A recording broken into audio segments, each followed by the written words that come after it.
East Yorkshire, the A63 is closed westbound off the South Coast roundabout in Hull after an accident. There are queues from the Salt End flyover. In Lancashire, the A577 is closed each way in Orrell for an investigation causing delays. On Merseyside, Millers Bridge in Bootle remains closed eastbound off the A565 Derby Road after a spillage earlier this week. On the M6 in the West Midlands, 2 out of 3 lanes are closed northbound. There's a breakdown between junction 6 and 7 north of Spaghetti Junction, Birmingham. It's been taking around 40 minutes in queues from junction 4A for the M42. The M5 in the West Midlands is blocked southbound by an accident between junctions 3 and 4 from Halesowen to Bromsgrove, causing queues. On the M4 in Swansea, there's a lane closed westbound again today for emergency repairs at junction 44 at Samlet, causing delays. And that's the latest.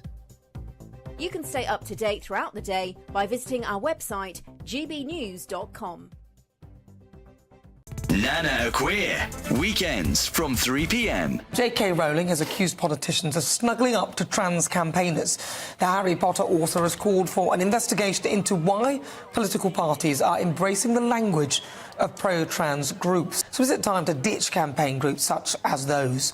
Well, welcome again to my clashers, former Labour Party advisor Matthew Laza, also businessman and activist Adam Brooks. I think the Cass report is really welcome. I think there's been a huge amount of agreement, including from some trans rights campaigners, that there's an awful lot of good in the Cass report. I think that I'm more concerned about mermaids, which is currently under a Charity Commission investigation, and some of the reports, if they're to be believed, like sending out chest binders, are more alarming. I think on Stonewall, which has done such great work over the past 30 years on LGBT rights. It said 2-year-olds could be trans. Now, that is one of the most horrifying things I read today. Actually, J.K. Rowling tweeted that out there.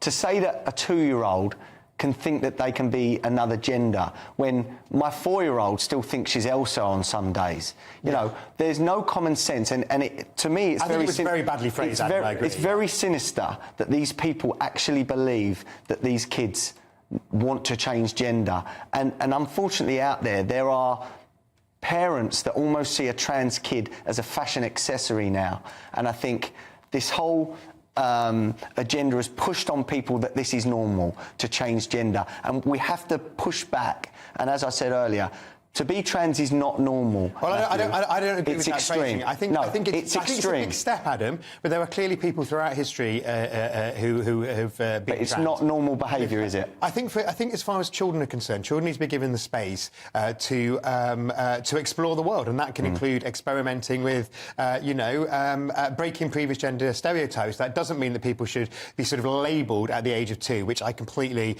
disagree with.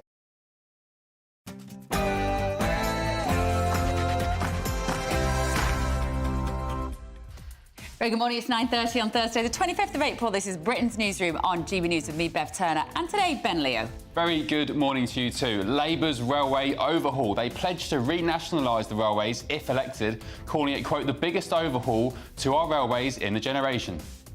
And Wales school stabbing. A teenage girl has been arrested on suspicion of attempted murder after 2 teachers and a teenage student were stabbed at a school in Carmarthenshire. Lucy Letby appeal. Britain's worst child serial killer will ask senior judges for permission to bring an appeal against all her convictions. We'll bring you the latest on the ground.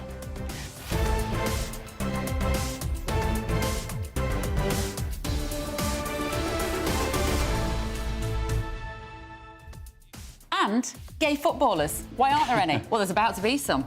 Yes, in Germany, next month, to mark International Day Against Homophobia, there will be a mass coming out of gay footballers from the top flight, which we hope, and people hope, will inspire footballers this side of the channel. I mean, come on, fellas. Well. Come on, it's been too long now. You are the last bastion, it seems, of homophobia. Is it because of the terraces?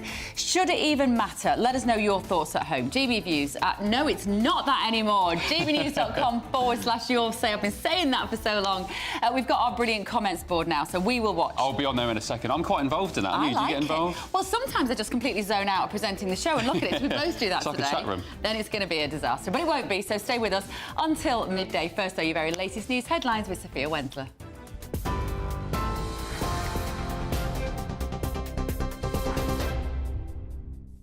Bev, thank you. Good morning. It's 9:32. I'm Sophia Wensler in the GB Newsroom.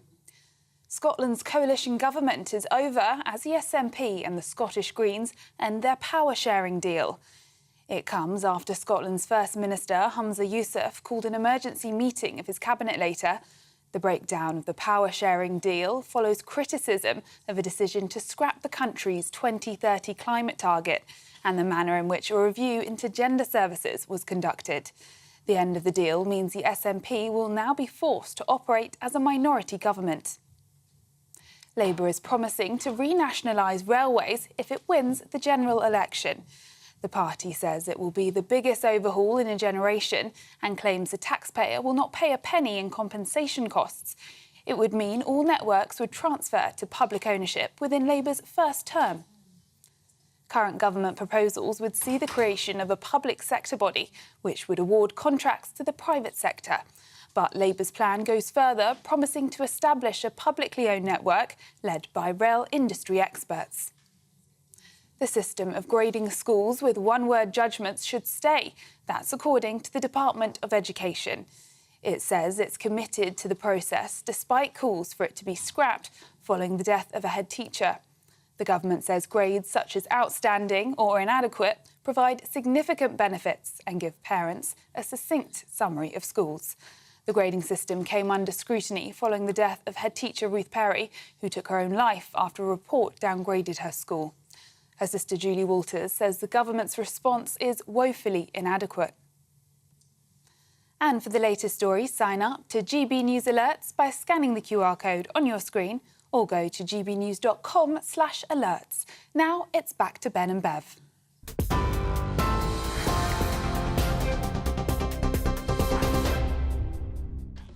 Hello, very good morning to you. 9:34 with Ben and Bev on Britain's Newsroom, only on GB News. Labour shouting a lot from the sidelines, aren't they? Big policies on railways, 13,000 new police officers as well. And this announcement this morning from Louise Hay that was saying she wanted to call it Rail Britannia. I'll tell you what, I like that. Yeah, why didn't they keep it? They've missed an open goal there. Right, we're going to be discussing that as well this morning. But first of all, this shocking news from Wales, because a teenage girl has been arrested on suspicion of attempted murder after 2 teachers and a teenage student were stabbed at Amman Valley School in Wales. Yeah, Superintendent Ross Evans spoke to the media. I'm aware that there is footage circulating on social media, and I would ask that this is kindly removed to preserve the integrity of the ongoing investigation and to avoid further distress to those involved. This was a very distressing incident, and our thoughts are with the victims. So joining us now from Ammanford, South Wales, is our GB News reporter, Jack Carson. Good morning, Jack. Any stabbings are always shocking, but I think when it's committed by a girl and it's in a school and it's against a teacher, the reverberations there must be enormous. Certainly this community, I think, just trying to come to terms with exactly what has happened. I mean, one of the local councillors here this morning saying that the county council spent so much money on new fencing to try and keep the pupils safe from the outside.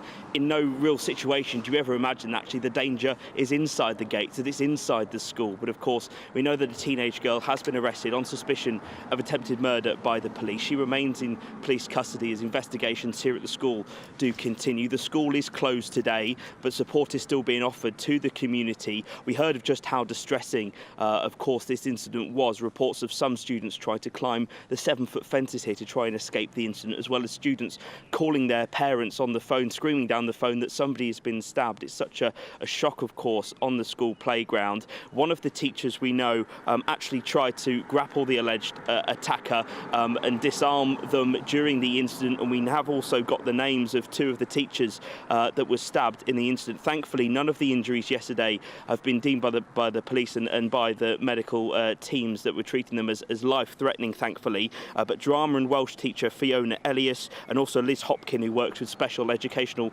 needs students, they're both thought by colleagues lucky to be alive, is the word that's been used by some of the colleagues to describe them. But they are still, of course, recovering from those injuries, as well as that other teenager that was injured in the incident. This is a shock to the community, as one of the school governors who's been a governor here for 34 years. But also, as well, they've come out and said that it's actually a big concern for them about what the future will hold. They feel that discipline, they say, has gone from schools, times have changed, and they say a teacher's job now is very dangerous. It was 11:20 a.m. when the police were called to the school here, and it was only at 3:20 that actually some of the pupils started to be released from the lockdown. So the anguish from a lot of parents outside their school, outside the school here, just wanting to hug their children to know that they're okay, must have been agonising. But of course, thankfully, those injuries are non-life threatening, and that the community here will start to come together to support each other as investigations here at the school continue.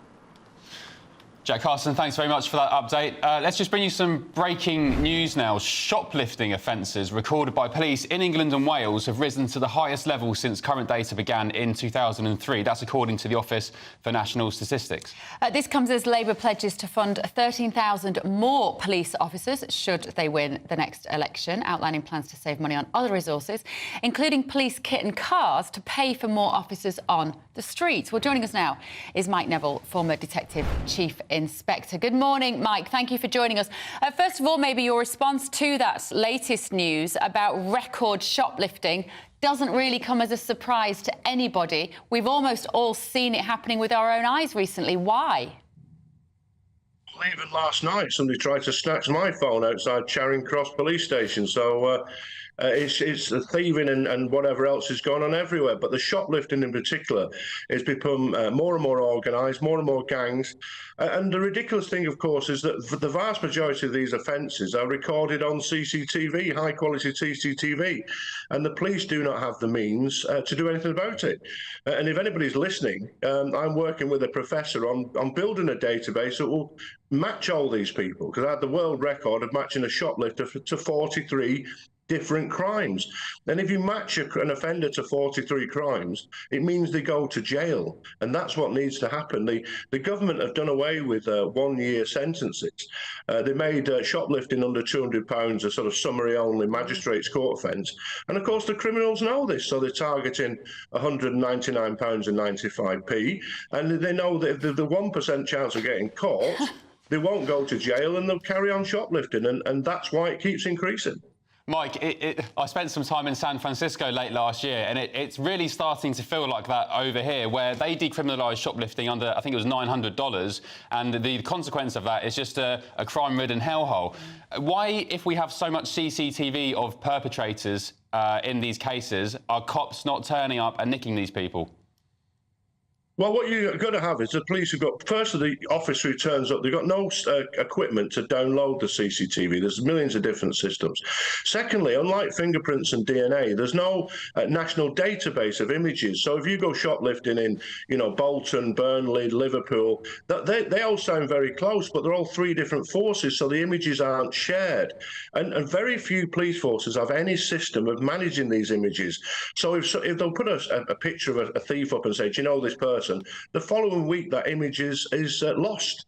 And I've been advising police forces on this, but of course, there's too many police forces too bothered about rainbow cars and woke karate and not arresting criminals, and that's got to change. The thing is, Mike, all these wrong-uns are wearing masks on their faces now. Anyway, we've completely normalised the use of covering up your face. So you've got a teenager with a hoodie and a massive black mask on. No one's going to tell him to take it off. He's going to say he's scared of COVID.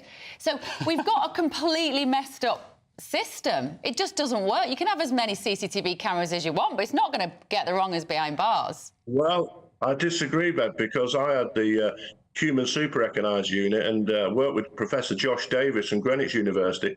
We actually did tests on this, and humans can pick people out by their eyes. And I had several convictions on that. So the police could do more if we got the images, which they often don't do. So get the images, get them identified, get them arrested and put them in jail, because that's what criminals understand. I know it's basic stuff and people will call me a dinosaur, but maybe I'm an arrestosaurus, because that's what needs to be done. More arrests need to be made. OK, Mike, Arrestosaurus, what do you think about... I mean, I sound like a broken record, actually, because every time we talk about crime, I always go back to Rudy Giuliani, the former mayor of New York, the broken window theory, where if you tackle the very low-level crime, the yobs, the shoplifting, and, the louts on the streets, then that, in turn, will sort out the more serious crime. You're absolutely right, because if you look at shoplifting, what happens there is that sort of drug addicts, they think, well, I'm entitled to steal this now. And if anybody challenges them, like the shopkeeper or a security guard, it turns into violence. And therefore, what should be like a low-level crime then turns into a really nasty, violent crime. And what the government have allowed is this criminality to creep through. And of course, everybody else then thinks, well, if my mates can go and steal things and have them for free, why shouldn't I? And it's a sort of breakdown of society and the rules that we all play by. Mike, we've got this awful story this morning of this pupil that appears to have stabbed 2 teachers and another student at this school in Wales. It shouldn't be more shocking that it's a girl. Maybe that's a bit sexist, but it is, because it is still more rare for girls to be stabbing other people. What's given rise to that sort of lack of fear of consequences in a school child? Well, first, I don't think you should say you're sexist, because we know that 95% of crime is committed by men or males, so there's no problem with that. And also, this is in a very rural area, which makes it even more shocking. But I think it's just endemic of the breakdown of discipline in society. That who would ever have thought of taking a knife to school? I mean, the teacher, we hear about toxic masculinity. It's just as well I think the deputy head was the one who got hold of the girl and disarmed her. So well done to him. What a brave man he was. But I just think in society as a whole, the sort of rules that hold us all together are breaking down, whether it's taking a knife to the school or stealing things from the shop. These are things that need to be addressed. Mike, just very briefly, what do you make of Labour's proposals for 13,000 more officers? They say they're going to get the money and fund it by centralising procurement. So why is one force paying £400 for a motorcycle helmet when another's paying £200, as an example? Same with patrol cars. Why is one force paying 27 grand, another paying 34? They have a centralised run procurement process which will save about £360 million a year, and that will fund 13k new officers. Good idea? It makes absolute sense, because there's 1,000 different uniforms, 1,000 different cars. Get them all the same, and that will release some cash. I think that's a good idea. OK, brilliant. Thank you, Mike. Mike Neville. And Arrestosaurus. I think it's all downhill from now on this morning. That's brilliant, Mike. Thank you so much. I love that. It shouldn't be anachronistic to want to arrest baddies, should it? And yet it kind of is. We've got house burglary not being investigated. Yes, and thank you. Bye, Mike. and I just think I like the idea. I like this Labour idea. Yeah. I do. It seems commonsensical. I said off air this morning, there's a few Labour policies I'm actually quite liking this morning, which I'm not sure what's happening. But well, we better get used to it. Yeah. Right, up next, Britain's most notorious child serial killer, Lucy Letby, has bid to challenge her convictions at the Court of Appeal. And we'll be discussing that next with Britain's Newsroom on GB News.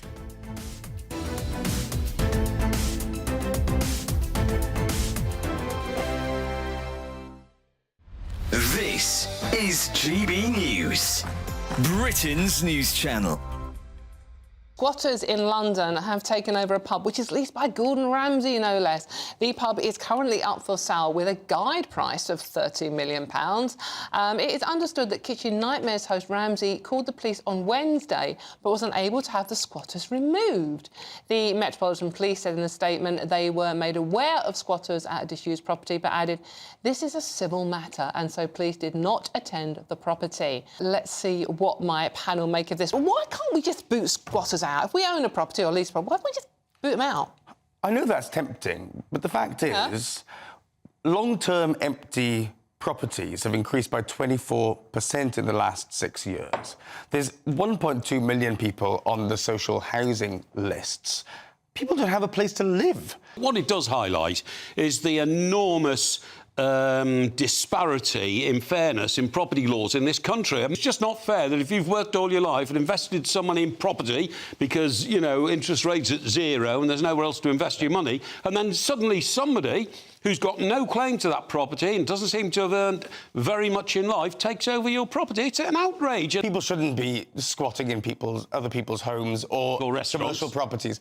But the fact is, until we sort the housing problem in this country, none of this is going to go away. The fact is, people my age won't be able to buy a home unless they've got a bung from their parents. Yeah, but what's the practicality of this demonstration? It's not a demonstration. It's not going to free up more housing for people who are on the streets. No, of course not. It's people looking to find a place to live. I don't think it's a demonstration at all. It's an anti-wealth, anti-property-owning demonstration by people who've got nothing better to do in life than break into other people's property.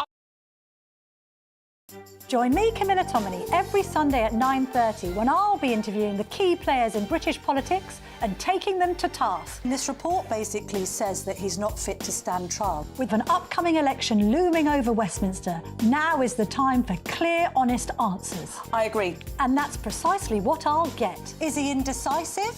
Incompetent? That's the Camilla Tominey Show at 9:30 every Sunday on GB News, the People's Channel, Britain's election channel. I'm Michelle Dewberry, and I'm not here to tell you what to think. I'd much rather hear what you have to say. So, send in your opinions to gbviews@gbnews.com. Keep them clean, and you never know, I might read them out. With my panel here on Jubes & Co, we debate, we get stuck into the issues of the day on a show where all views are welcome, especially yours. GB News, the People's Channel, Britain's news channel.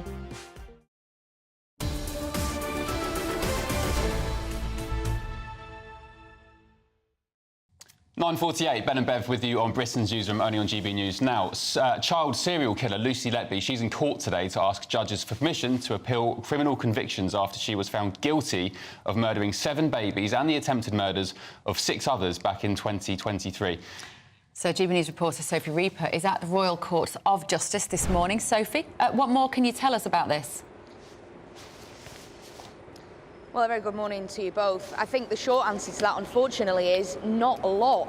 The legal restrictions around this application to appeal are incredibly tight, and the reason for that is in just under 6 weeks' time, Lucy Letby will be appearing at Manchester Crown Court once again as she faces a retrial regarding child K. That was one of the children on the initial indictment whom the jury were unable to find a verdict on, and the prosecution are therefore retrying her on that one case of attempted murder, and therefore today and this week so far we've been unable to report much on this because of those legal restrictions. We're not able to say a lot because we can't risk prejudicing that jury that will sit in just under 6 weeks' time. However, what we can tell you is the reason we're here at the Royal Courts of Justice this week is because of this application to appeal. Now, after she was found guilty of those 7 counts of murder and 7 counts of attempted murder in August of last year, she and her legal team made the application to appeal against it. That's because you can't make the appeal, you have to go through the application process first of all. So they made that application in September of last year. It was initially denied in January of this year by a single judge. They then relaunched the bid to appeal, and that is why we are here this week. A panel of 3 judges have been hearing the application to appeal, and they will therefore make a judgment on whether or not the application is approved or denied. If it's approved, then we potentially could be going through the appeal process. But if it's denied, then that would be the end of Lucy Letby's attempts at appealing. She would therefore be spending essentially the rest of her life in prison as she serves those 14 life orders that she was sentenced to last August. OK, thank you so much, Sophie. Now, how would you feel if the government was searching through your bank accounts? How do you feel, Ben? Incriminated. Violated. Really? They probably do already, don't they? Well, the Department for Work and Pensions could force banks, building societies and other organisations to repeatedly scan people's accounts. Joining us in the studio now is Director of Big Brother Watch, Silkie Carlo. Silkie, just explain what's going on with this. It's the DWP, isn't it? They want to probe benefit claimants' bank accounts, and that also includes people receiving pension credit under the guise of, what, looking for fraud? Yes, exactly. So the government has smuggled into a basically unrelated bill these sweeping powers to search all of our bank accounts in order to find people that might be receiving any kind of welfare payment in search of not only welfare fraud but error as well, including the state's own errors.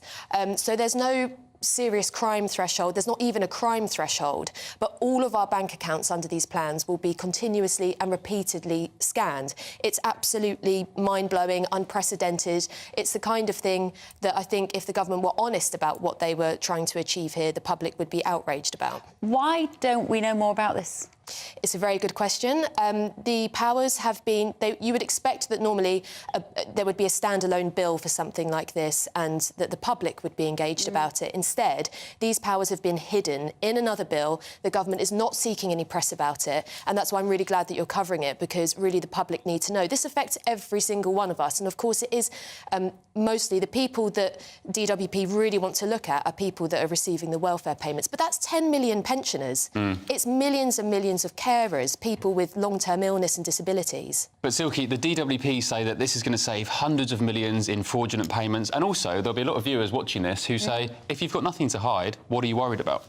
In terms of the money that it will save, on the DWP's own estimation, they'll save about 3% of the annual amount that's lost to fraud and error. So they know that this isn't really going to solve the issues that they're facing. And let's be clear, obviously the government should be investigating fraud, and they already have powers to look at the bank accounts of suspects.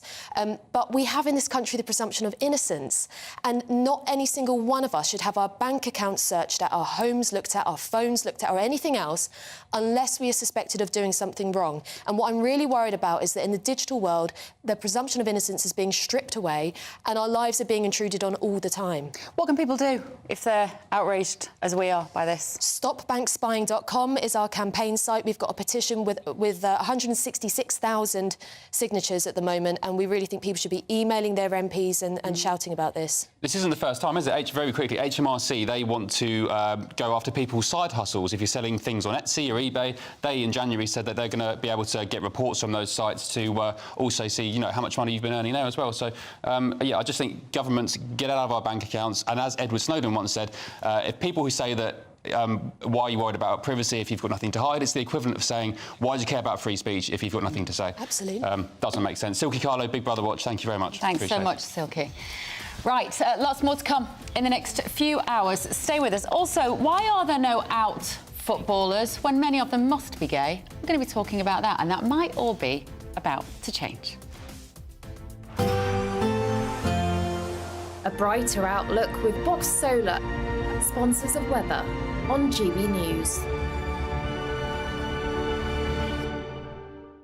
Hello there, welcome to your latest GB News weather update. It'll be a cloudier day today for most of us, with a risk of showers that could fall as snow over the high ground as it's another fairly cold day. Snow risk will definitely be just restricted to parts of Scotland, perhaps the Pennines on the very highest ground. But for many of us, there's a greater risk of showers, particularly as we head through the afternoon across eastern areas. They could turn heavy for a time as well. And there's going to be a good deal more cloud around throughout this afternoon. Still some sunny spells here and there, but sunshine's definitely going to be a lot more limited than it has been earlier on this week. So temperatures aren't going to quite climb as high, just highs of around 14 degrees in the very best of the sunshine. But for many of us, below average for the time of year. Now that rain should start to clear away. The clouds should clear as well throughout this evening. So another clear and dry night for most of us. That will allow temperatures to fall away. So it'll likely be another cold start to Friday. You can see a patchy frost developing for many inland areas by tomorrow morning. But there could also be some mist and fog around very first thing. But it will be a bright start to the day, so any frost should melt away very quickly. And there will be a good deal amount of sunshine, particularly through the morning. As you head towards the afternoon, skies will get a little bit cloudier with that cloud bubbling up and a few showers breaking out here and there. But the showers are going to be far fewer than on Thursday. They won't be quite as heavy as well. In the south, though, skies will turn cloudier by the end of the day with a risk of some showery, potentially heavy outbreaks of rain.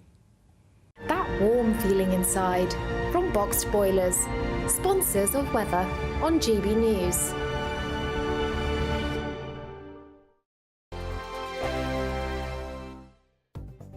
The latest GB News travel.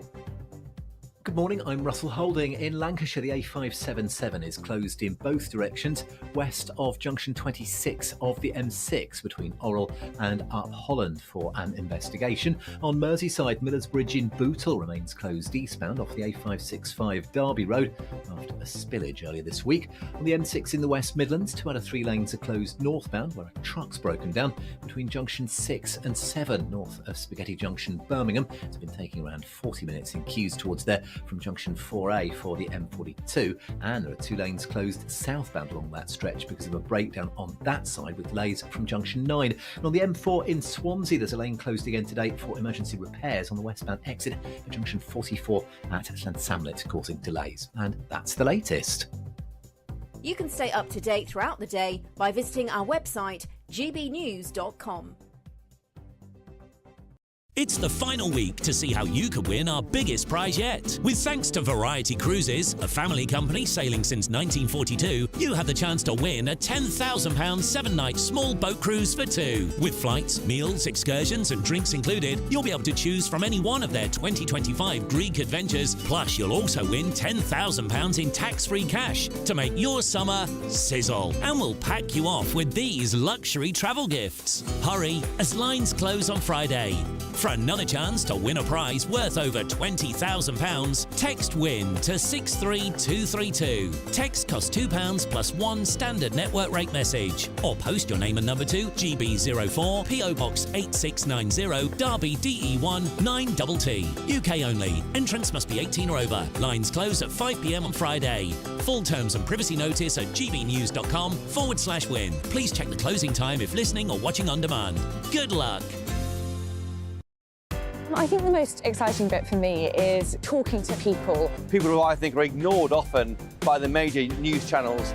We're going to give news they want to hear. There's a voice there that needs to be heard. I think there's a chance here for a diversity of opinion to be expressed, which you don't find elsewhere. It's really exciting. We don't hold back. We're free to say how decisions that are taken here affect us all around the country. Only on GB News, the People's Channel, Britain's news channel. Good afternoon, Britain. Good afternoon, Britain. Weekdays from midday, we bring you the most compelling stories from across the United Kingdom. And why it matters to you. From your doorstep to our inbox. That's right, we want to hear from you. Good afternoon, Britain. Only on GB News, the People's Channel, Britain's news channel. I'm Gloria Di Piero. This is GB News, Britain's election channel.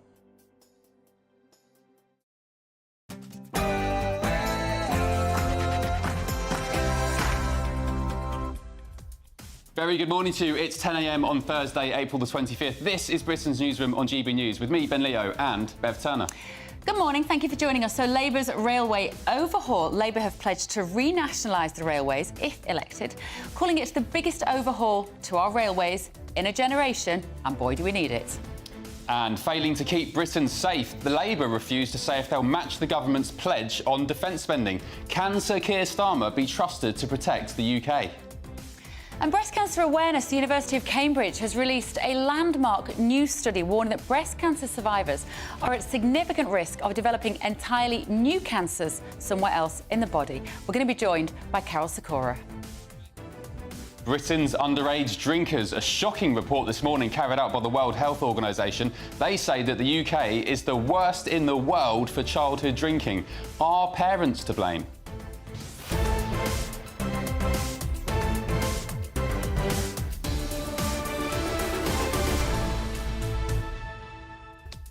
And that is a really shocking story, actually. The revelations show that over half of 13-year-olds in the UK have had, at one point, a good, solid drinking session. And they're inspired, by the way, the data shows they're inspired by middle-class parents having frequent, wine sessions in the evening. The very fact that we're using the phrase childhood drinking makes my blood run slightly cold. My 13-year-old hasn't had those sorts of drinks. It's definitely, of course, it's parentally related. Not a glass of wine at dinner? What, my 13-year-old? Yeah. No. But this is the thing, right? Especially when we were a little bit more European, a bit more than we are now, this idea, wasn't it, that we would have a European drinking culture and that we might water down the wine for the children at the table. We don't do that. All we do is still get absolutely hammered of a weekend. Can you guess who's more prone to drinking underage, boys or girls? I would reckon girls. It's girls. 57% of girls, as opposed to, I think it's about 50% of boys. Why is that? Lots to talk about this morning. Get in touch with us. Let us know your thoughts. gbnews.com/your say is the place to let us know. First, though, the very latest news with Sophia Wensler.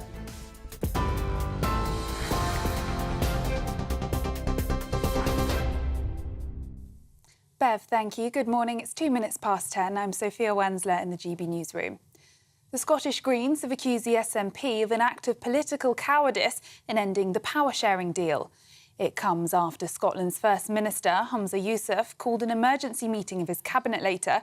The breakdown of the power-sharing deal follows criticism of a decision to scrap the country's 2030 climate target and the manner in which a review into gender services was conducted. The end of the deal means the SNP will now be forced to operate as a minority government. Labour is promising to renationalise the railways if it wins the next general election. The party says it will be the biggest overhaul in a generation and claims the taxpayer will not pay a penny in compensation costs. It would mean all networks would transfer to public ownership within Labour's first term. Current government proposals would see the creation of a public sector body which would award contracts to the private sector. But Labour's plan goes further, promising to establish a publicly owned network led by rail industry experts. The systems of grading schools with one-word judgments should stay. That's according to the Department of Education. It says it's committed to the process despite calls for it to be scrapped following the death of a head teacher. The government says grades such as outstanding or inadequate provide significant benefits and give parents a succinct summary of schools. The grading system came under scrutiny following the death of head teacher Ruth Perry, who took her own life after a report downgraded her school. Her sister Julie Walters says the government's response is woefully inadequate. Now to some breaking news that's just coming in. The number of shoplifting offences recorded by police in England and Wales has risen to the highest level in 20 years. Over 430,000 offences were logged by forces last year. That's up more than a third on the year before. It's the highest figure since current records began, according to the Office for National Statistics, which described the latest increase as notable. It comes after major retailers raised concerns about the rising cost of theft. A stabbing at a school in Wales yesterday was reportedly halted when a heroic teacher intervened, placing the attacker in an arm lock. Armagh Valley School was put into lockdown yesterday when a student allegedly attacked two teachers and a pupil. Their injuries are not life-threatening. Daryl Campbell, a teacher and chairman of a local rugby club, reportedly disarmed the alleged attacker, putting her in an arm lock until emergency services arrived. The school will remain closed today while forensic teams investigate. The suspect remains in custody. The government is accusing Labour of failing to keep Britain safe after the party declined to support an increase in defence spending. The Prime Minister says £75 billion of new funding will show our enemies that we are resolute and determined. But Shadow Financial Secretary James Murray says the government hasn't laid out a clear plan, while the size of Britain's army has actually been reduced. The government haven't set out their spending plans up to 2030. So, if the government want to publish their spending plans to 2030 and explain how they're going to get there, then we'll look at them, of course. And actually, I think that, at the moment, people are keen as well to judge the government by their record, because they have been in power for 14 years. We know that over £15 billion has been wasted on mismanaged defence procurement since 2010. We know how much the army has been reduced. People, I think, will look at the government's record over the last 14 years when considering how much they can trust any of the promises they're making now. But UK Defence Procurement Minister James Cartledge says it's been a positive week for the armed forces.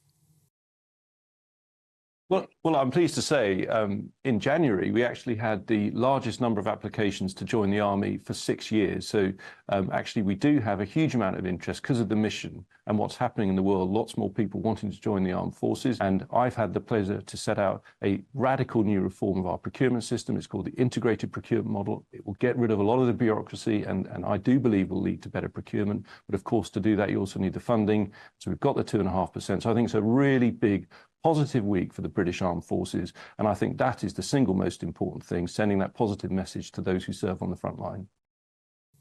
And for the latest stories, sign up to GB News Alerts by scanning the QR code on your screen or go to gbnews.com/alerts.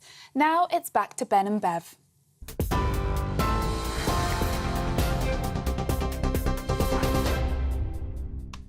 Hello, welcome back. It's 10:06. You're with Ben and Bev on Britain's Newsroom, only on GB News. So the Labour Party are planning to renationalise the railways in what they're calling the biggest overhaul of our railways in a generation.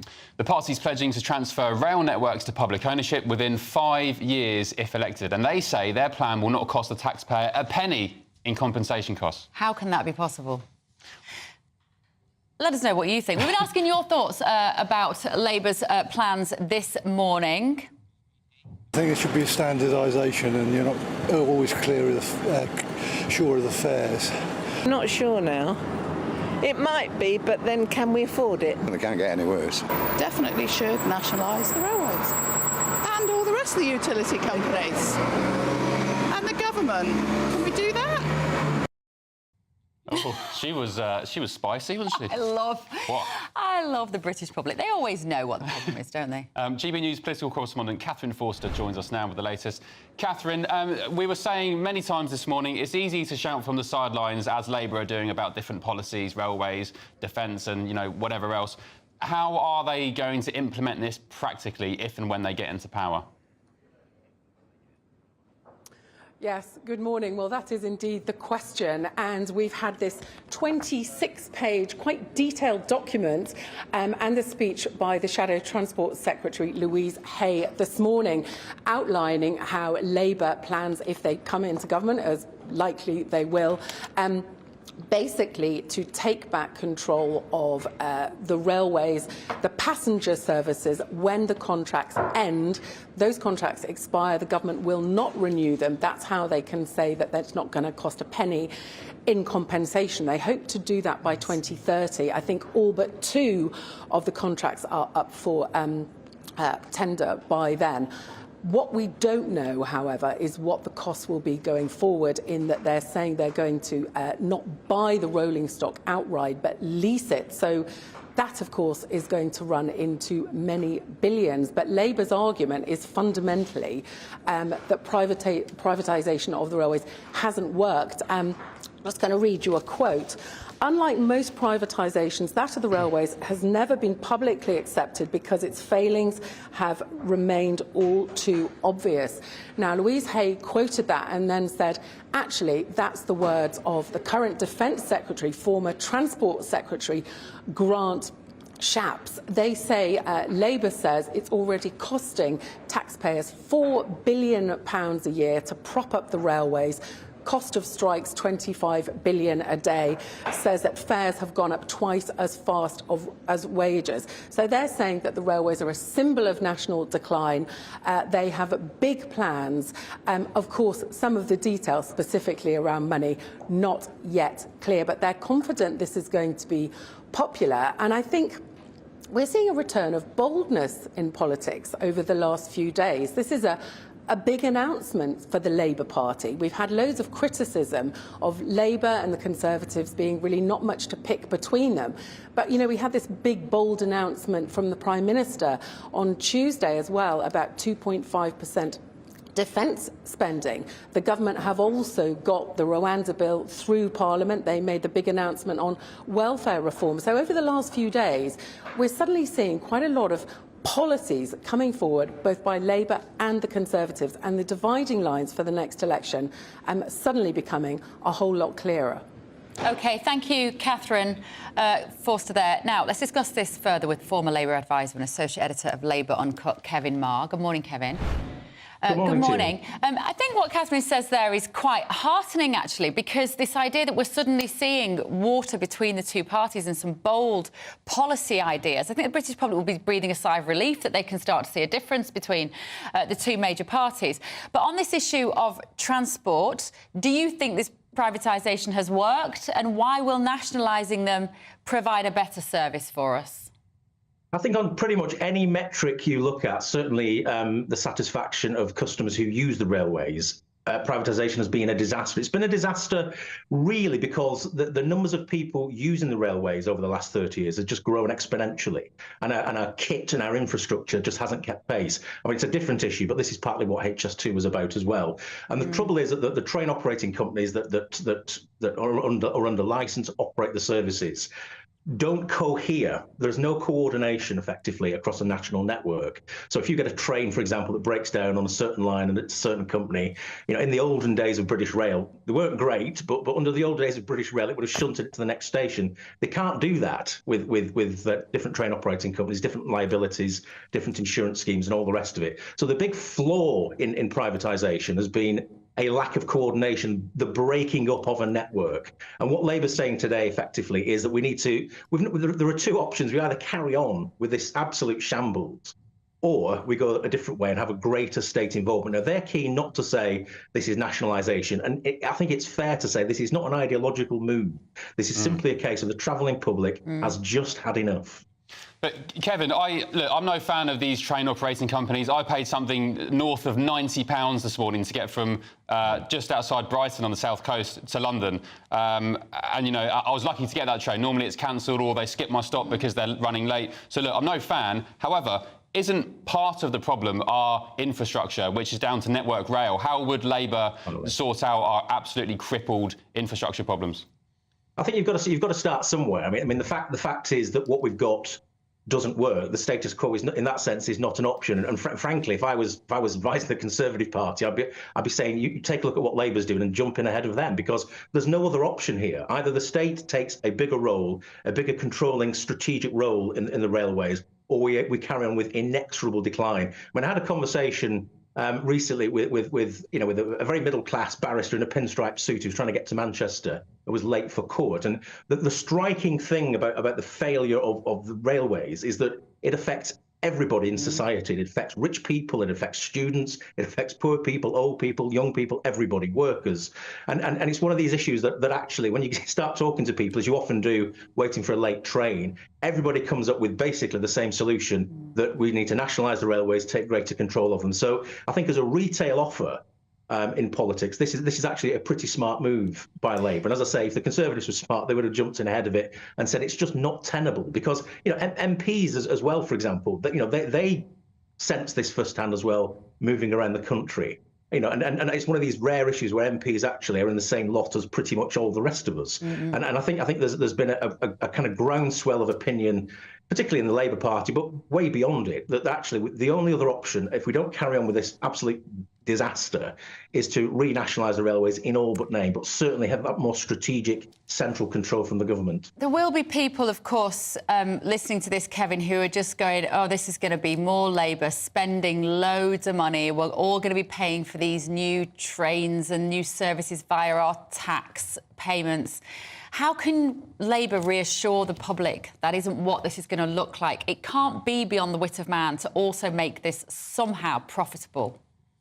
Absolutely. I mean, as I say, the number of passengers that we've seen grow from the mid-1990s has grown about 40%. So there's got to be a model in here somewhere that actually makes money. And we seem to have had a sort of extraordinary situation where the state is propping up these private companies and has been all the way through privatisation. I think £4 or £5 billion a year every single year just to kind of keep the things going. So what we've got just doesn't work. And I think the only other option, as I say, is to take the government to take a bigger commanding role. And what happens, of course, is that the train operating companies operate under licence, and as those licences expire, what Labour's saying is it won't renew them and it will take state control of them, which we've seen even under this government with several lines already over the last 10 years or so. It's not, in that sense, it's not a lurch into the unknown. It's an extension, frankly, of what this government's already been doing, which is, as I say, if they were smart, they would have jumped in ahead of Labour on this one. OK. Right. Kevin Marr, Associate Editor of Labour Uncut, thanks very much. Sorry, Bev, jumping in there. No. Oh, I wanted to see what the viewers at home have been saying, but we've got time for a break. That means we get to read them at our leisure, so keep them coming. gbnews.com/your say. Still to come. Is England the worst country in the world for underage drinking? It is. The World Health Organisation says so, yes. So does the nation have a problem with alcohol? Bev, do you? I know you like a glass of wine. Well, I like a drink, but luckily my kids don't. And that's what this story is about, so don't go anywhere.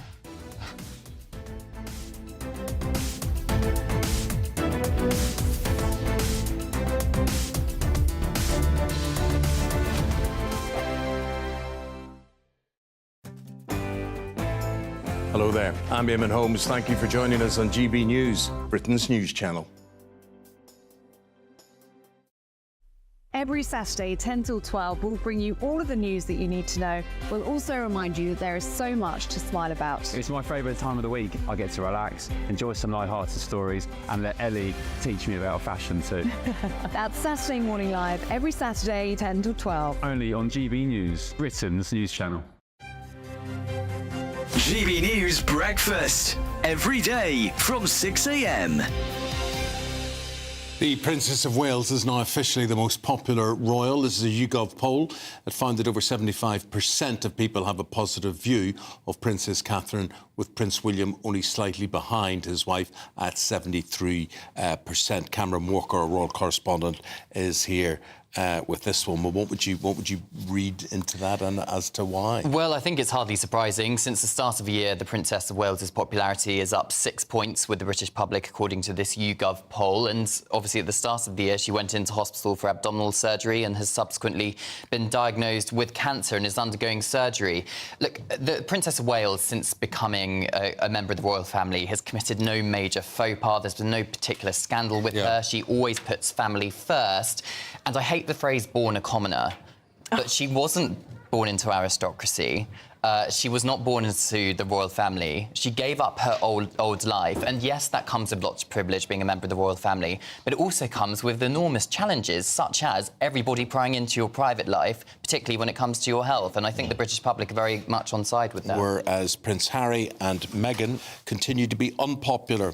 76 compared to 31% having a positive opinion of Prince Harry, and only 26%, 50 points less than Princess Catherine, is Meghan. Yes, still not looking great for Harry and Meghan. Prince Andrew is far below them as well. Doing well on negative views, meaning fewer people have negative views about her than anyone else, is the Princess Royal, Princess Anne. Indeed, yes. The most hard-working royal, if you go by the number of engagements she carries out each year. No nonsense, no fuss. She never gets herself into any kind of arguments or scandals. GB News is the home of free speech. We were created to champion it, and we deliver it day in, day out. Free speech allows us all to explore and debate openly the issues most important to us, our families, and of course, the British people. Having challenging conversations to enlighten each other. Which is why we hear all sides of the argument. We are the People's Channel. We will always stand by the freedom to express yourself. On TV, radio and online. This is GB News, Britain's news channel.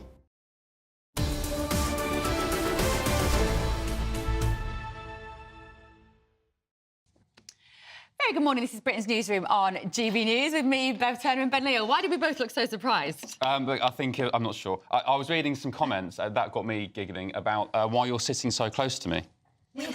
Who's to say I'm not sitting so close to Bev? You know what? It's just to do with the director. I'm going to blame the director. We've got a slightly different one today. We've got these different shots. You could have said because you like me. That's why you're sitting so close. We are friends. We like it. It's all fine, you know. Andrew and I, sometimes there's a little more gap between us. Literally and metaphorically.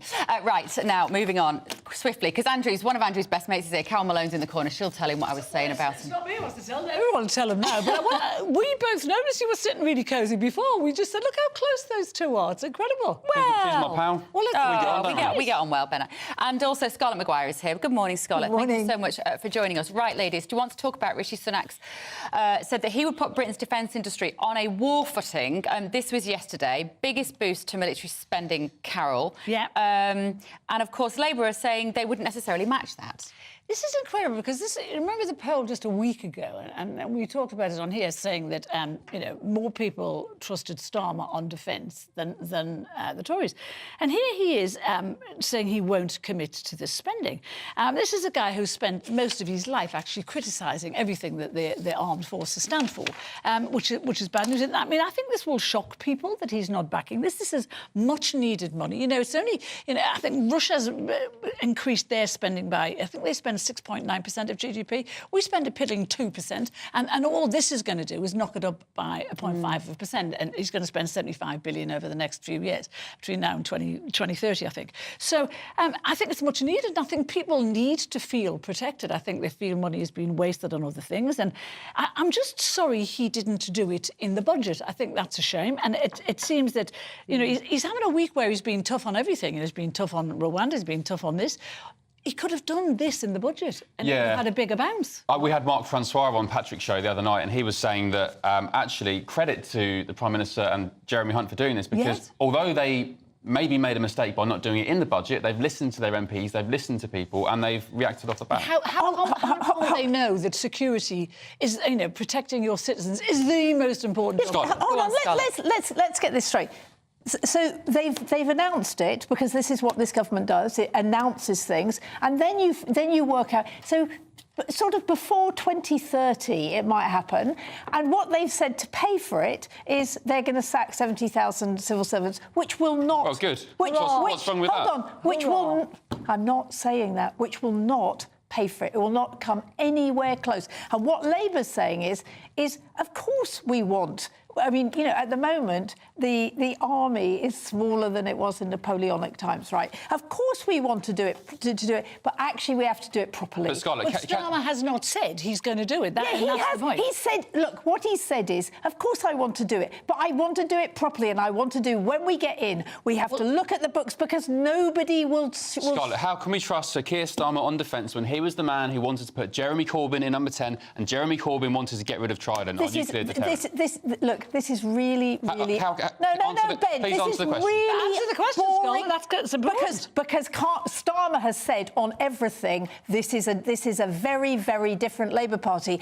Everything he's done shows it's a very different Labour Party. And he began with his war on anti-Semitism, right? And he's thrown out a lot of people in the Labour Party for anti-Semitism. And he hasn't thrown out enough people in the Labour Party, because it's still riddled with anti-Semitism. Well, that's what you say. Well, it is. Unlike any other party. But what I'm saying is this is what is that everything that Starmer says, it has to be, yes, we can pay for it, right? And what he's saying... You're so wrong on this. Everything we say we're going to pay for it. 28 billion on green issues. They couldn't pay for that. They had to drop it. Humiliatingly, they had to drop it. His Defence Secretary yesterday, Emily Thornberry, was asked what Labour's defence policy Emily Thornberry is not the Defence Secretary. She was stuttering like a fish out of water. She was not. What she was saying is that actually you have to find the money, you have to do a review, you have to see... I mean, at the moment, we are spending money that is ridiculous. So we have aircraft carriers that we don't even have enough people to staff, right? That actually... And the whole problem, and particularly in the last 14 years, but actually the last 30, is defence procurement is hopeless. So do you think we shouldn't be spending this money on... No, I'm saying, of course we should be spending the money. Of course... No, what I'm saying is we've got to find out how we're going to spend the money, where we're going to spend the money. Carol makes a great point. Labour, for the past 6 months, have been coming out of the woodwork with all these grand policies, £28 billion for, you know, this deranged march to net zero. That's not funded. And the moment... Scarlett, one second. They've dropped 28 billion, so let's not argue about 28 billion. And please, let's not argue about 28 billion. Do you not think it's a bit politically naive of Starmer? It's an open goal here, just to say, yes, we'll match, of course we'll match the Tories. Because as soon as he says it, they say, how are you going to pay for it? Every policy Labour comes up with is paid for. No, it is not. That is absolute tosh. Carol, they're uncosted and they're ridiculed within days. This is absolute rubbish. That's why they come up with so few policies. It's because we're reading different things. They're coming up with policies all the time, and then within 2 days, I'm asking you to name me a policy. As soon as we get off here, I'm going to go onto Google and I'll bring 6 back in the next half. I know, because I spend a lot of time with Labour people, and they spend their whole time saying we can't do this because we've got to work out how we're going to pay for it. So what they're saying on defence is, of course we want 2.5%. Keir's been talking about 2.5% for ages. He absolutely agrees, but actually, it's not good enough to do headlines. This is what this government does headlines and doesn't deliver. Opposing everything the armed forces stand for. Rubbish. So it's for you to say Rubbish. that he now is saying, oh, of course he wanted to be too, but no, it isn't. He's saying it because it's politically expedient, because he knows that's what the No, it's because he believes in it. One Actually, of our viewers it's has because got he in touch believes in and it. said, Dickie, thank you, Dickie, saying, Ministry of Defence procurement, I spent 24 years in the military. The MOD have a habit of buying the most expensive rather than the best when it comes to anything. That's the problem in It capital always letters. goes over. I mean, procurement is really difficult. I mean, you know that if, anything, HS2, blah, blah, blah, blah. But actually the worst is the Ministry of Defence. They love the toys, but they can't pay for them. Scarlett, I'll say again, I know you said he's changed. So Keir Starmer wanted Jeremy Corbyn in number 10. This is a man who wanted to get rid of our nuclear deterrent, Trident. He also called Hamas our friends. Well, look, Jeremy Corbyn did. I know, but look, so Keir was under Jeremy Corbyn. He was in the shadow cabinet, and there's this thing called collective responsibility, and it's exactly it's one of the reasons. That sounds like Keir Starmer hasn't got much integrity then. If he's just parroting the party line regardless of the morals of the leader he's wanting to put in number 10. That's what happens in cabinet. There's one of the reasons Suella Braverman got sacked, because she could not do responsibility. I mean, actually, he Corbyn to the hilt before Corbyn got the leadership. He backed him to the hilt, and he was in the. I know he didn't back him for the hilt because I knew Keir. I knew Keir. It was really difficult, and he decided that he would fight from the inside. Right? No. That's what he did. He supported Jeremy Corbyn. Well, actually, Carol, I do know rather more about this than you do. Well, you read it in the papers. A little bit. What's the word? What's the word when someone is a bit entranced by somebody? You seem to Keir Starmer enthralled to him, because don't call him Mr. Flip-Flop for nothing. Every policy he puts out, he changes his mind on, and it's uncosted. It's never uncosted. It is never uncosted. You ask any member of the shadow cabinet, Rachel Reeves will not allow any policy to go out that is not costed. Yeah, she's a genius at finance. OK, anyway. Thank you, ladies. I think we have run out of time for that first debate. We will see you both in the next hour. First, though, your morning's news with Sophia.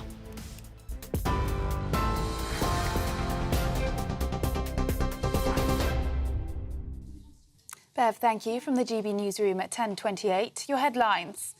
Former Post Office Head of Partnerships Angela van der Borgen has said she is truly sorry for the devastation caused to wrongly convicted sub-postmasters.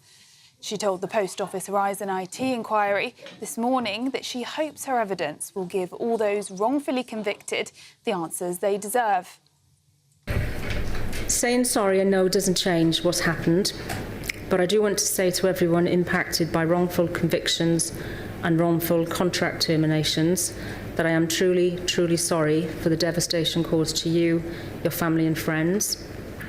I hope my evidence will assist this inquiry with getting to the answers you and so many others deserve. Labour is promising to renationalise the railways if it wins the next general election. Current government proposals would see the creation of a public sector body which would award contracts to the private sector. But Labour's plan goes further, promising to establish a publicly owned network led by rail industry experts. The Scottish Greens have accused the SNP of an act of political cowardice in ending the power-sharing deal. The breakdown of the power-sharing deal follows criticism of a decision to scrap the country's 2030 climate target and the manner in which a review into gender services was conducted. The end of the deal means the SNP will now be forced to operate as a minority government. And the system of grading schools with one-word judgments should stay. That's according to the Department of Education. The government says grades such as outstanding or inadequate provide significant benefits and give parents a succinct summary of schools. The grading system came under scrutiny following the death of head teacher Ruth Perry, who took her own life after a report downgraded her school. Her sister Julie Walters says the government's response is woefully inadequate. And for the latest story, sign up to GB News Alerts by scanning the QR code on your screen or go to gbnews.com/alerts.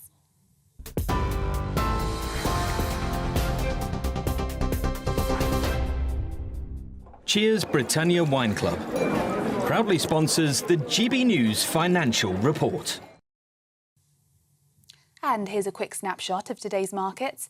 The pound will buy you $1.2519 and 1.1672 euros. The price of gold is £1,857 and 69 pence per ounce. And the FTSE 100's at 8,091 points. Cheers Britannia Wine Club proudly sponsors the GB News Financial Report. This morning, we're going to be running through new breast cancer research with one of the country's top experts. And does Britain's youth have a drink problem? I think so. Right. Yeah, according to the WHO, damning statistics and data. We'll bring that to you very, very shortly. This is Britain's Newsroom on GB News. Stay with us.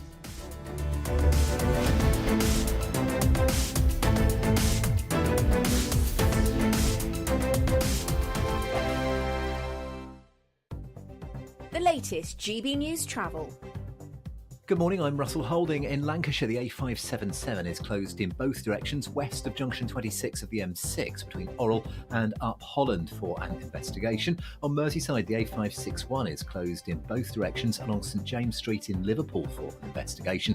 And Miller's Bridge in Bootle remains closed eastbound off the A565 Derby Road after a spillage earlier this week. And on the M6 in the West Midlands, there are long delays in both directions. There are a couple of breakdowns, one on each side between junctions 7 and 6 north of Spaghetti Junction, Birmingham, with queues from junction 9 and from junction 4A for the M42. Buses replaced trains between Herbert and Pontypridd because of a signalling problem. And on the M4 in Swansea, there's a lane closed westbound again today for emergency barrier repairs at junction 44 at Llansamlet, causing delays.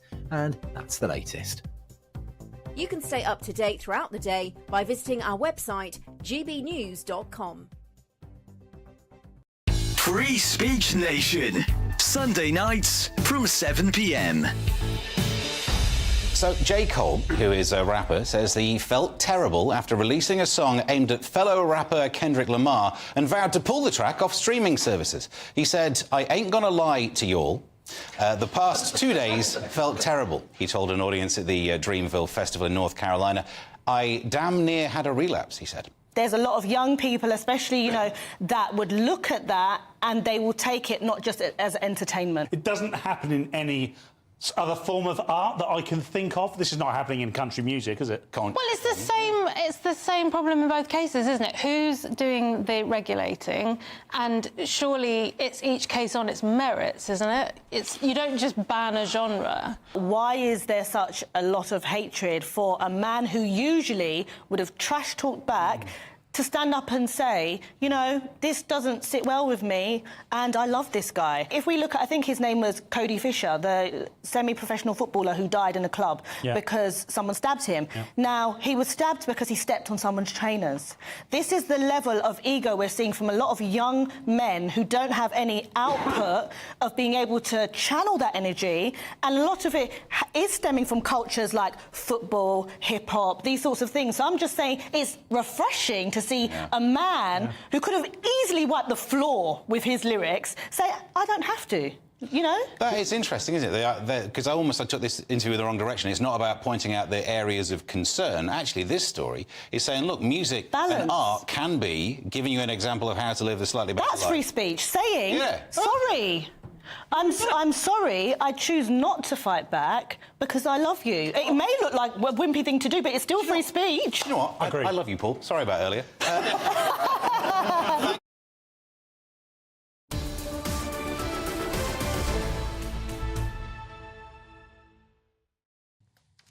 Good morning, 10:35. Is it Thursday? I've had a short week. It's been I was about to say it's Friday then. It's not. It's Thursday, isn't it? You're back on tomorrow, though, right? Yes. You're not in, are you? Nope. Good for you. Any plans? Possibly. We can talk about them after the show because we should probably do the news now. Right, shoplifting. Britain's Newsroom is still here tomorrow. Ben will be here tomorrow. Right, shoplifting offences in England and Wales have risen to the highest level since current data began.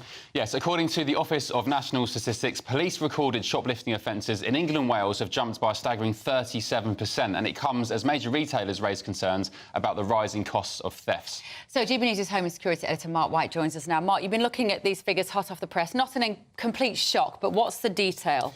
Well, it's up 37% to 430,000 offences. Now, these are offences recorded by the police, but retailers actually estimate that there are about 6 million shoplifting incidents each year at retail stores right across the land. They say it is an epidemic of shoplifting, where often organised gangs now are coming in and stealing goods and really knowing that the likelihood of the police being called is limited, and they feel they've got carte blanche to go and do that. Mark, I have no science behind this assumption or observation, but is there anything in the fact that we see so many of these big shoplifting incidents from America where people go into shops in California, fill black bags full of goods, and they just walk out because the public and the store staff don't want to intervene? Are we seeing sort of a social contagion here with it, maybe?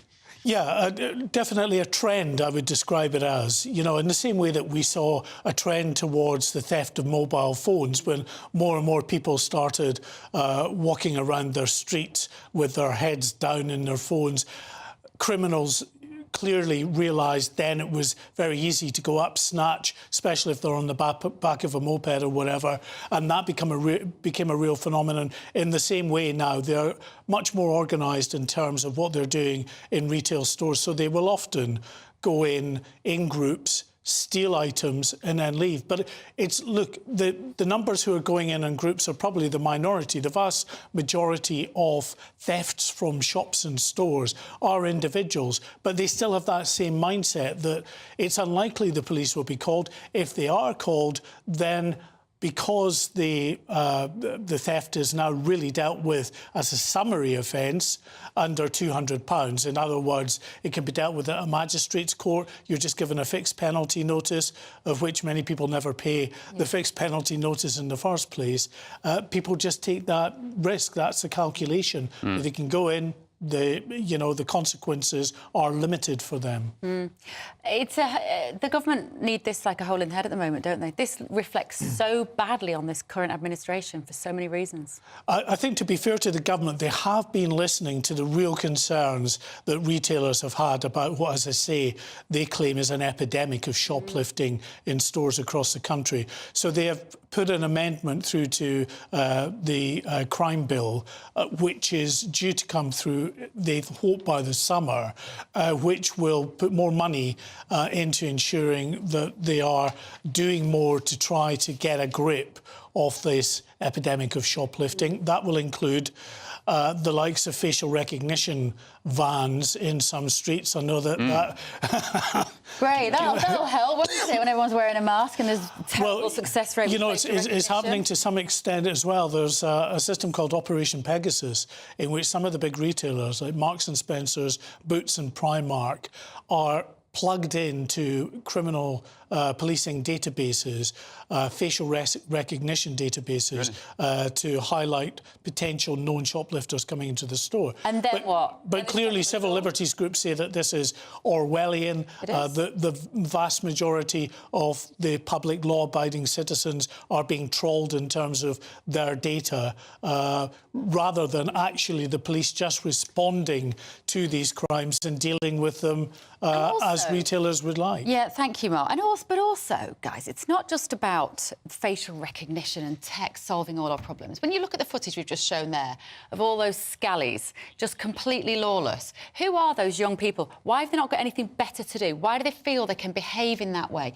Why do they think that money just comes so easily to them? I'll tell you why they think they can... All those social problems are not going to be fixed by facial recognition. No, I'll tell you why they feel emboldened to behave like that. Is because people, I think this is part of the problem, people, passers-by, shop workers, just won't want to get involved anymore. Who's going to want to stop a shoplifter who's nicking 100 quid's worth of groceries or a steak when potentially they're going to get stabbed, or even they're going to get done themselves by the police for intervening, or maybe get charged for assault? You just wouldn't bother.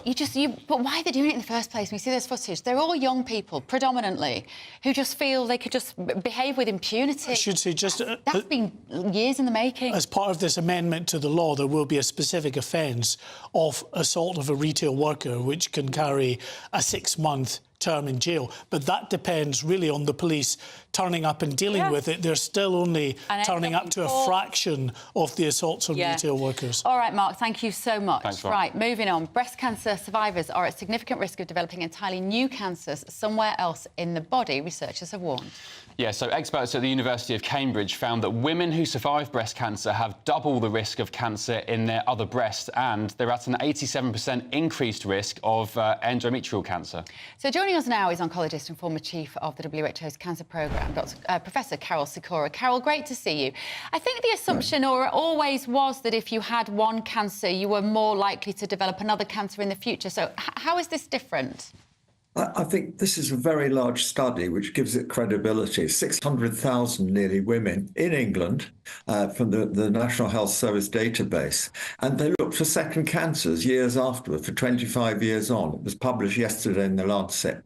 And what's interesting, as you say, 87% of the younger women under 50 that had breast cancer, developed another cancer somewhere else. The incidence was 87% higher in someone that had breast cancer, which is amazing. Endometrial cancer was one, ovarian another, and surprisingly, a relatively rare form of leukemia called chronic myeloid leukemia was also increased. And what does this mean for doctors like you? And then secondly, also, what does it mean to patients?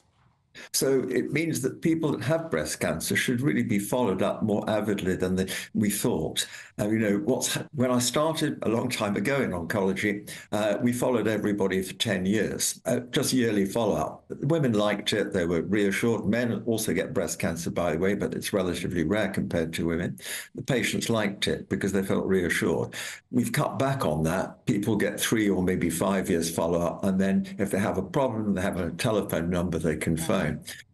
It means that if we're going to look for these second cancers, we should be a bit more aggressive with the follow-up investigations and so on. Why it's happening, we don't know. That's the wonder of epidemiology like this. They look at large numbers, they find an observation, but no one knows why. One can theorise. That's all one can do. And Carol, various data and studies have shown that cancer, all forms of cancer, amongst particularly young people, has really rocketed in recent years. What's behind that, if anything? Again, we have no idea. It's very good data, not just from Britain, but Europe, from North America. People under 50 are having a higher incidence of relatively rare types of cancer, pancreatic cancer, non-Hodgkin's lymphoma. The rates have doubled. Melanoma, the skin cancer that can be lethal if it's not caught early. The reason for this age shift and the aggressiveness of young people's cancer is not known. One theory that came out just last week in a scientific journal was that the people that get young people's cancers tend to have an early aging process, so that their cells behave like older person's cells, and that makes them more at risk from getting cancer. But like all these things, you can make up lots of theories, and we really don't know the facts, so we have to get to the bottom of it. We've got a bit of awful news in the paper this morning that Britain is one of the worst in the world when it comes to underage drinking. Alcohol plays a role, does it not, in whether you've got a likelihood of developing cancer? How worrying is it to you, understanding what you do, knowing that children are drinking and starting drinking younger and younger? Yeah, this is a report from WHO released yesterday about underage drinking in 44 countries. And England and Scotland came out top of the underage drinking. One can't feel that maybe a bit of it's how the question's phrased. Did you have a drink if you're under 13? Most kids experiment with things, whether it's cigarettes, with drinking. I certainly had a drink when I was 12, I remember, so I'd be in that positive category, but I never took it any further. And that's the difficulty of this sort of study. It's not so much whether the kid tried mummy's sherry bottle on the cabinet at the top, but whether they actually started taking it regularly. And what's interesting about the study, it was girls rather than boys that were the more avid, continual drinkers at underage. So it's very puzzling. Yeah, really interesting. OK, Professor Carol Sikora, former chief of the WHO's cancer programme. Thanks very much. Appreciate it. Maybe the data showing that young girls more than boys are drinking more is maybe something to do with social media, the increased pressure on image and body image and things like that. And it also, just thinking out loud. I have so many theories as to why that might be. But you know what I keep taking from all of these conversations that we have on here with doctors all the time? You just got to take responsibility for your own health because no one's going to do it for you. That's all I keep thinking. Every time we talk to a doctor, I think we've got into very lazy lifestyle habits, eating too much, drinking too much, not moving enough. And then we think, well, the state, the NHS will look after me. It sort of won't anymore. We've just got to take good care of ourselves, haven't we? The government, when you live a life reliant on the government, A, the government's not your friend, and B, the government's not there to look after you. Once you recognise that, life is a lot more liberating. When you realise you're in control of your own health, your own destiny, your own finances, and you stop relying on the state, life gets a lot easier, let me tell you. Right, up next, we're going to be joined by the creator of the national campaign for Swifts. This is after Tory peer Lord Goldsmith, Zach Goldsmith, blasted Housing Secretary Michael Gove yesterday for the government's behaviour regarding this very special urban bird. We're going to be talking to a very special woman about it in just a moment. This is Britain's Newsroom on GB News.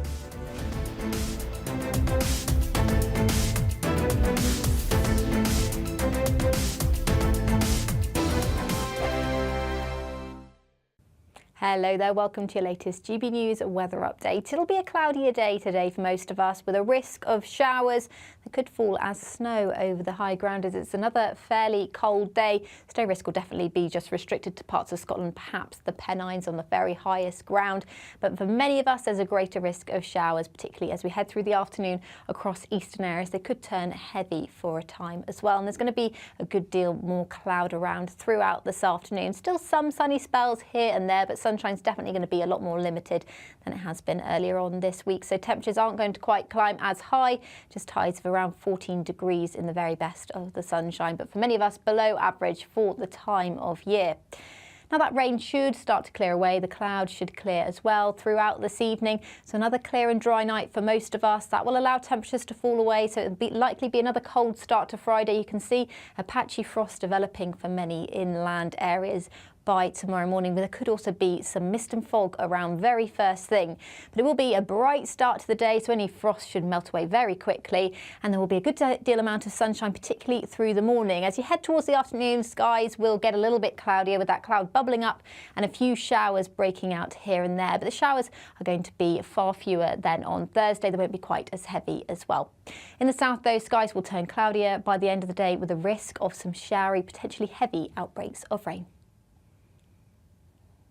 We're GB News, and we come from a proud tradition of British journalism. That's why I'm so excited to be here. It's something so new. The first news channel to be launched in Britain in over 30 years. Launched to represent the views of the British people. To go where other broadcasters refuse to go. How did you find out about the story in the first place? Launched with one aim. To be the fearless champion of Britain. It's an absolutely fantastic atmosphere here. This is GB News. The People's Channel. GB News, Britain's news channel.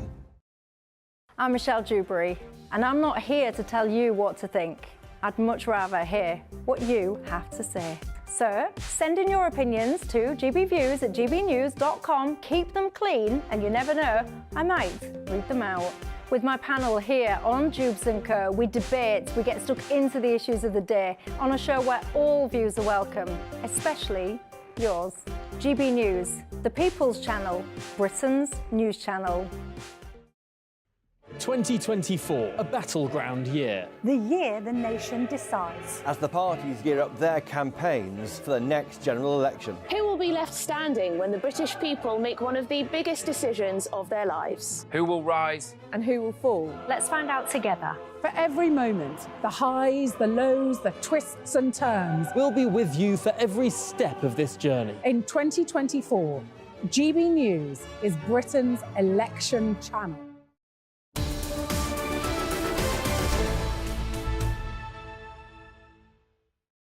Very good morning. Thank you for joining us. This is Britain's Newsroom on GB News. Now, Tory peer Lord Zach Goldsmith has blasted Housing Secretary Michael Gove for the government's distressing behaviour regarding little tiny birds, which are swifts. Yes, not Taylor Swift's. We're talking about birds here. So the former Environment Secretary is urging the government to make, quote, swift bricks compulsory in new housing developments. So swift bricks, if you didn't know, I've learnt this morning, they are special types of bricks that you construct houses with where swifts, birds, can nest safely. That's right, but Goldsmith says that Michael Gove has gone silent on this issue.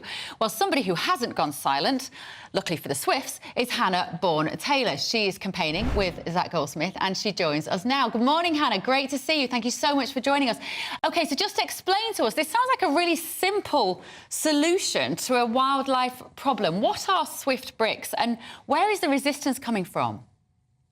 So swift bricks are absolutely essential and urgently so, because without swift bricks, there's no guaranteed nesting habitat for swifts or birds reliant on our walls anywhere in Britain, and there never will be, because their nooks and cranny, their natural nesting sites are being blocked off inadvertently and unprecedentedly, and new builds don't have any opportunity for nesting habitat because of climate mitigation measures. Right. So this is a case of a biodiversity measure that isn't a supplementary thing like a hedgehog hole or a bee brick. This is absolutely essential. They cannot breed unless they can nest. And what's worse about it is that it's really urgent, because if you look at the British Trust of Ornithology estimates of their declines and population numbers, they've declined over 60% since 1995, the breeding population, and their low baseline is really scary. So it's about 45,000 pairs right now in the UK, and by next year, the estimate is fewer than 40,000 pairs. So if we want to keep this species, a species that has been here for 60 million years,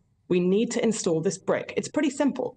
Can people add them retrospectively to their houses as well, Hannah, if they want to? Yes, you can retrofit swift bricks, although it's a little bit harder. And you can also externally add a wooden nest box instead, which is better than nothing for sure. And lots of people are doing that. And if you don't know about it and want to, just look me up and I'll help you. But this needs to be a national scale, industry-wide measure. Otherwise, we're going to lose these species. You've been having to take some brilliantly photographic activities, some images, Hannah, to raise awareness. Here you are. I think this is you semi-naked. You appear to be wearing your pants. If you're listening on the radio, no doubt that's just made you turn on the TV. But your body is painted now as a swift. What kind of response are you getting when you go out and tell people your story? Well, horribly, that was 18 months ago, and GB News had me on that day, actually live in the studio. It was brilliant. And since then, I've done a whole naked thing again with Zach Goldsmith, who I'm very grateful to have this unprecedented alliance of. I get online trolled. I get told horrible things like I deserve to be gang raped. It's not very fun. What? The whole point, though, is that I need to keep this in the media because the government is carrying on saying no, even though Natural England, all the NGO conservations, all the experts in the world, even foreign environment ministers are stepping in saying, hey, Gove, do this, do it now. We're going to lose these species. We've done it before. It works in our country. Just do it. It's really simple. The house builders haven't even objected. So there is really no barrier for the government not to act. And I don't understand. And unfortunately, neither does Zach Goldsmith and all the other politicians who are championing it. So is it just down to money then? I mean, what is the objection? No. No, there is no objection. That's the whole point. And no one knows why Michael Gove isn't green-lighting it. We've gone through every stage. So I had a petition. It was the fastest-growing government petition of 2023. It then had a huge parliamentary debate. The government said no. Then Zach Goldsmith tabled an amendment. We got cross-party whip support. The government said no. But Michael Gove graciously asked us to a meeting. So Zach and I went to a meeting with the Secretary of State. We had a really productive meeting, we both felt. It's quantified by the fact that Michael Gove asked us to a second meeting, this time with the Minister of Housing. This happened in February. And the whole point of that meeting that Michael Gove set us was, OK, guys, you come to the meeting in February with the Minister of Housing and members of the House Builders Federation, so the lobby group's house builders, and if they don't object, then that's really good news. You know, there's no real barrier. And well, so we did Hannah, that, we are very happy to. We're very happy to support your campaign. Thank you so much for joining us this morning, Michael Gove. If you're watching, just do something about it. Sort it out. What's stopping you? And actually, Labour might get on side with you eventually by the end of the year. Who knows? Hannah Bourne-Taylor, thank you so much for joining us. One of many ladies who probably wouldn't have minded getting naked with Zach Goldsmith. No comment. Lots more to come. Stay with us. Here's your weather.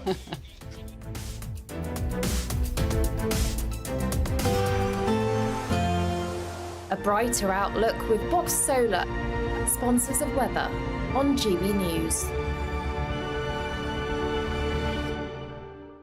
Hello, here's your latest GB News brought to you by the Met Office. There will be quite a few showers around today, but also a few sunny spells in between. At the moment, we are under the influence of low pressure, and it's this that's bringing the showery theme across the bulk of the UK. Perhaps today, though, the most frequent and heaviest showers will be across parts of South Wales, southwest England, some heavy bursts possible here. Elsewhere, the showers will be a bit more hit and miss, though there's a reasonable chance that you may catch one or two. In between the showers, some bright or sunny spells are likely to develop, and the sun has some decent strength at the moment, but temperatures will be a little bit below average for the time of year, staying in single figures for most places in the north, highs of around 14 or 15 Celsius further south. More showers to come as we go through the end of the day, and perhaps some more persistent rain affecting parts of the southeast this evening. Otherwise then, and overnight, there will be a few more showers at times, but also some clear skies, particularly across some northern areas. And here, under the clear skies, temperatures likely to dip, so a bit of frost likely, particularly in prone spots, and there may even be a few pockets of mist and fog first thing tomorrow morning too.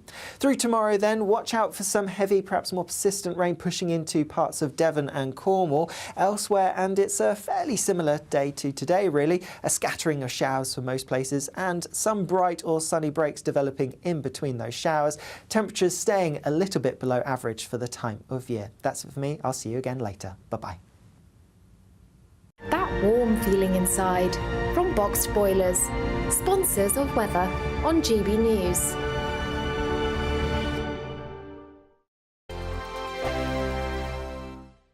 It's the final week to see how you could win our biggest prize yet. There's an incredible £10,000 in tax-free cash to spend however you like. Plus, courtesy of Variety Cruises, a bespoke 7-night small boat cruise for two worth £10,000. With flights, meals, excursions and drinks included, your next holiday could be on us. Choose any one of their 2025 Greek adventures and find your home at sea. We'll also send you packing with these luxury travel gifts. Hurry, as lines close on Friday.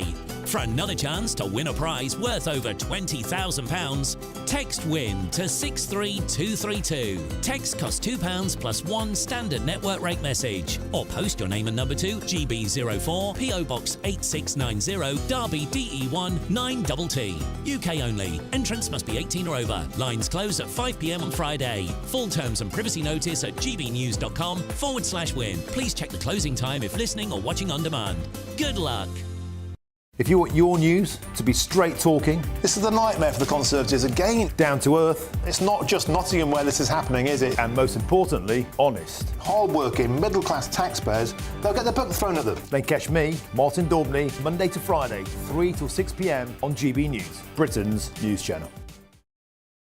Join me, Neil Oliver, every Sunday night at 6 PM on GB News. And if an hour is not nearly enough for you, go to gbnews.com for special extended episodes online every Friday at 9 PM, where we can truly get into the nitty-gritty of what's going on. GB News, Britain's news channel. Every Saturday, 10 till 12, we'll bring you all of the news that you need to know. We'll also remind you there is so much to smile about. It's my favourite time of the week. I get to relax, enjoy some light-hearted stories, and let Ellie teach me about fashion too. That's Saturday Morning Live, every Saturday, 10 till 12. Only on GB News, Britain's news channel.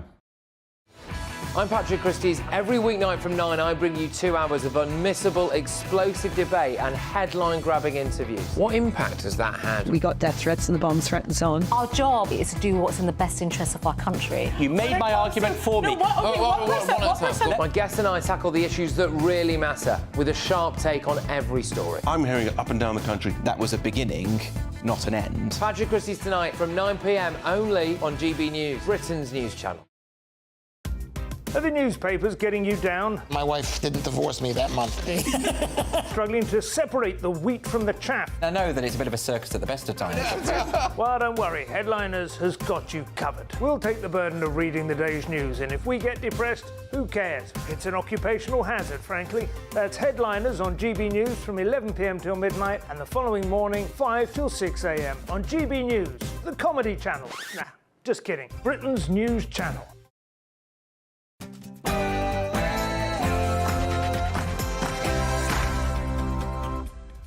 Good morning, it's 11 a.m. on Thursday, the 25th of April. This is Britain's Newsroom on GB News with me, Beth Turner, and Ben Leo. Very good morning to you. Labour's railway overhaul. They pledged to renationalise the railways if elected, calling it the biggest overhaul to our railways in a generation.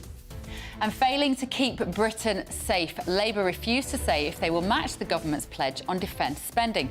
Can Starmer be trusted to protect the UK, in your opinion? And a group of top footballers are planning to come out as gay next month on the International Day Against Homophobia. Does football have a homophobia problem?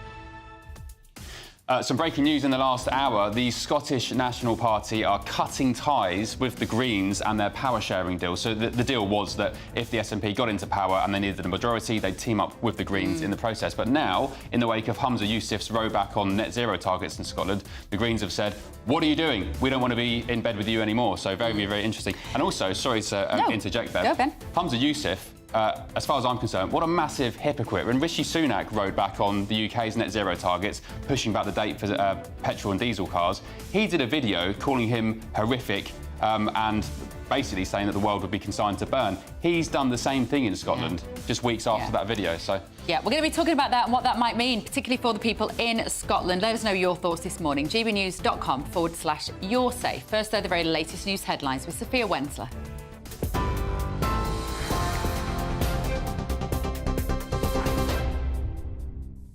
Bev, thank you. From the GB Newsroom at 11 o'clock. Your top story.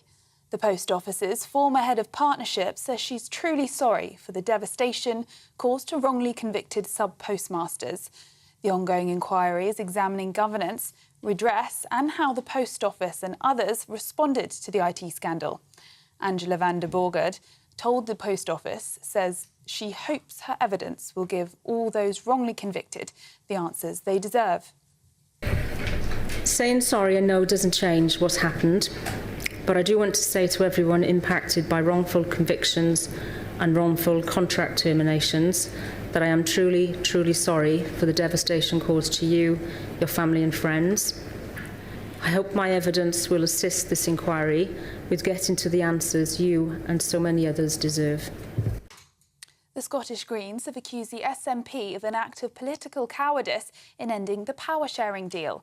It comes after Scotland's First Minister, Humza Yousaf, called an emergency meeting of his cabinet later.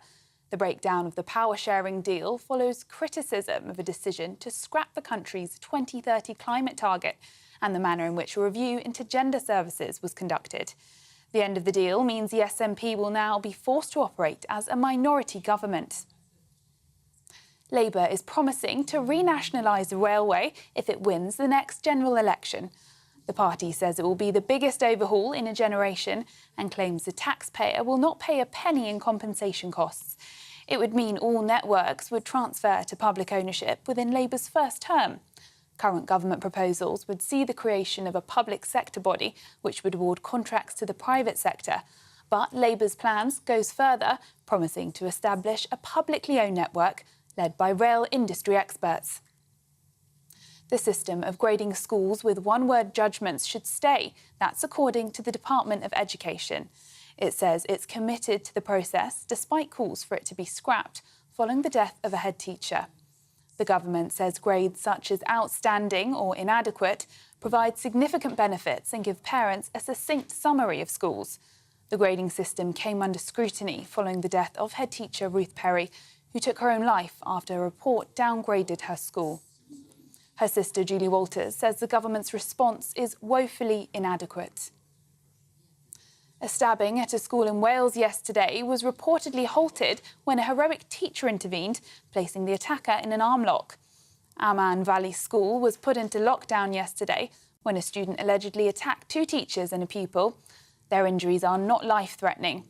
Daryl Campbell, a teacher and chairman of a local rugby club, reportedly disarmed the alleged attacker, putting her in an arm lock until emergency services arrived. The school will remain closed today while forensic teams investigate. The suspect remains in custody. The government is accusing Labour of failing to keep Britain safe after the party declined to support an increase in defence spending. The Prime Minister says £75 billion of new funding will show our enemies that we are resolute and determined. But Shadow Financial Secretary James Murray says the government hasn't laid out a clear plan, while the size of Britain's army has actually been reduced. Government haven't set out their spending plans up to 2030. So, if the government want to publish their spending plans to 2030 and explain how they're going to get there, then we'll look at them, of course. And actually, I think that, at the moment, people are keen as well to judge the government by their record, because they have been in power for 14 years. We know that over £15 billion has been wasted on mismanaged defence procurement since 2010. We know how much the army has been reduced. People, I think, will look at the government's record over the last 14 years when considering how much they can trust any of the promises they are making now. The number of shoplifting offences recorded by police in England and Wales has risen to the highest level in 20 years. Over 430,000 offences were logged by forces last year. That's up more than a third on the year before. It's the highest figure since current records began, according to the Office for National Statistics, which described the latest increase as notable. It comes after major retailers raised concerns about the rising cost of theft. For the latest stories, sign up to GB News Alerts by scanning the QR code on your screen or go to gbnews.com/alerts. Now it's back to Ben and Bev.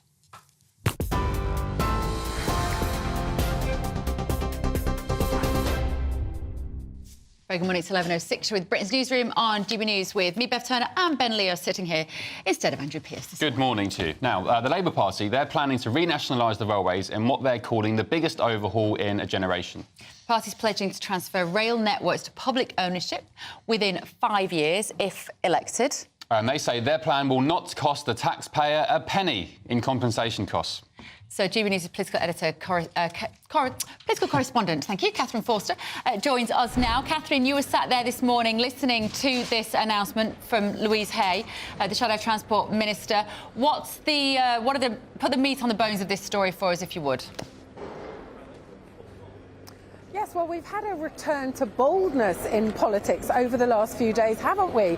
We've had all this criticism for ages that there's really nothing to pick between the Conservatives and Labour, but we've had this big announcement today from the Labour Party about effectively renationalising the railways, and we had a big announcement 2 days ago from the Prime Minister on putting defence spending up. So some very clear dividing lines, but fundamentally what Labour are saying they're going to do if they get into power is take back control of the railways.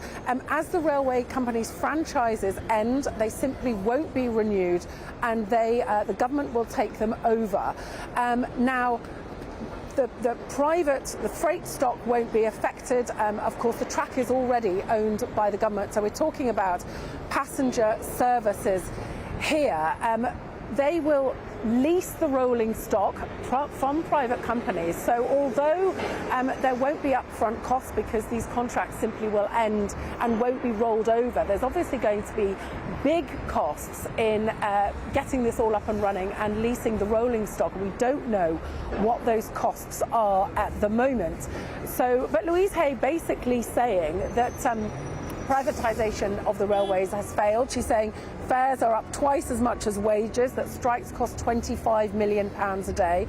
She says that the railways are a symbol of national decline. She also pointed out that taxpayers are already stumping up some £4 billion a year to support the railways, and their plans are that they will have, rather than all these different departments, different companies, different ticketing options, it will all be simpler, it will all be seamless, the sort of tap in, tap out that you get on the London Underground, automatic cheapest fares, etc. So a big announcement, but some questions, of course, how it's going to be paid for. Now, the Transport Secretary, Mark Harper, speaking in the last hour or so, is unimpressed, as you would expect. He's saying these are unfunded spending promises, that Labour do not have a plan to pay for it. He's also pointed out that the Labour Party and Angela Rayner specifically are planning to bring in big changes to laws about workers' rights, and he's saying it will undermine and undo all the work they've done around the unions in trying to minimise strikes, and that is going to come back to bite people should Labour get into power. Thank you, Catherine. Catherine Forster there. Now, we are joined, very happy to say, by Conservative MP for the Isle of Wight, Bob Seeley, with us now. Bob, this news this morning about the trains, there are a lot of people in our inbox here at GB News saying, good, the trains are an absolute mess. They need to go back into public ownership. OK, Catherine is spot on, Bev. By the way, good morning, Bev. Good morning. Catherine is spot on in what she says. You're beginning to see a political divide between Labour and Conservatives. I absolutely welcome that. So in the last week, what have we done?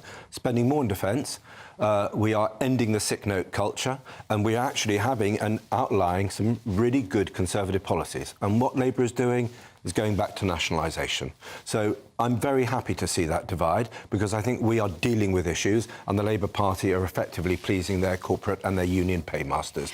I see no evidence that anything that they are saying about nationalisation is linked to improving services or making fares more affordable. But why now are we seeing this divide between the two parties? Because the British people aren't stupid. They know this is all in reaction. It's all retroactively looking at what people want in the run-up to a leadership. It just demonstrates that there's no values underpinning the policies. I disagree with that. OK, when it comes to the sick note culture, personally, I would have loved to see us do this 2 years ago. But sometimes policies take longer than we would want. Look at the changes we're making to leaseholds, to freeholds, the Renters Reform Bill going through yesterday. We want to keep small landlords on side, but we need to make sure that tenants are protected. And sometimes bills take longer to push through than we would like, and things take longer to get done. Isn't it just all too little too late? There's months until an election. Conservative voters have been demanding these kind of Conservative policies for a long, long time, and they've been ignored. And now you're facing down the barrel of a gun. Only now is Rishi Sunak reacting to it, and it just seems far too little too late. No, I think, look, we're reacting to events, and actually one of the things we did from 2010 up to effective COVID was do everything we could to make work pay. And that's why you have so many people in work, and a much higher percentage compared to many other nations on earth and many other nations in the EU. Since COVID, we've had this growth of a sick note culture. It's always been there, but it's never been in anything like the numbers.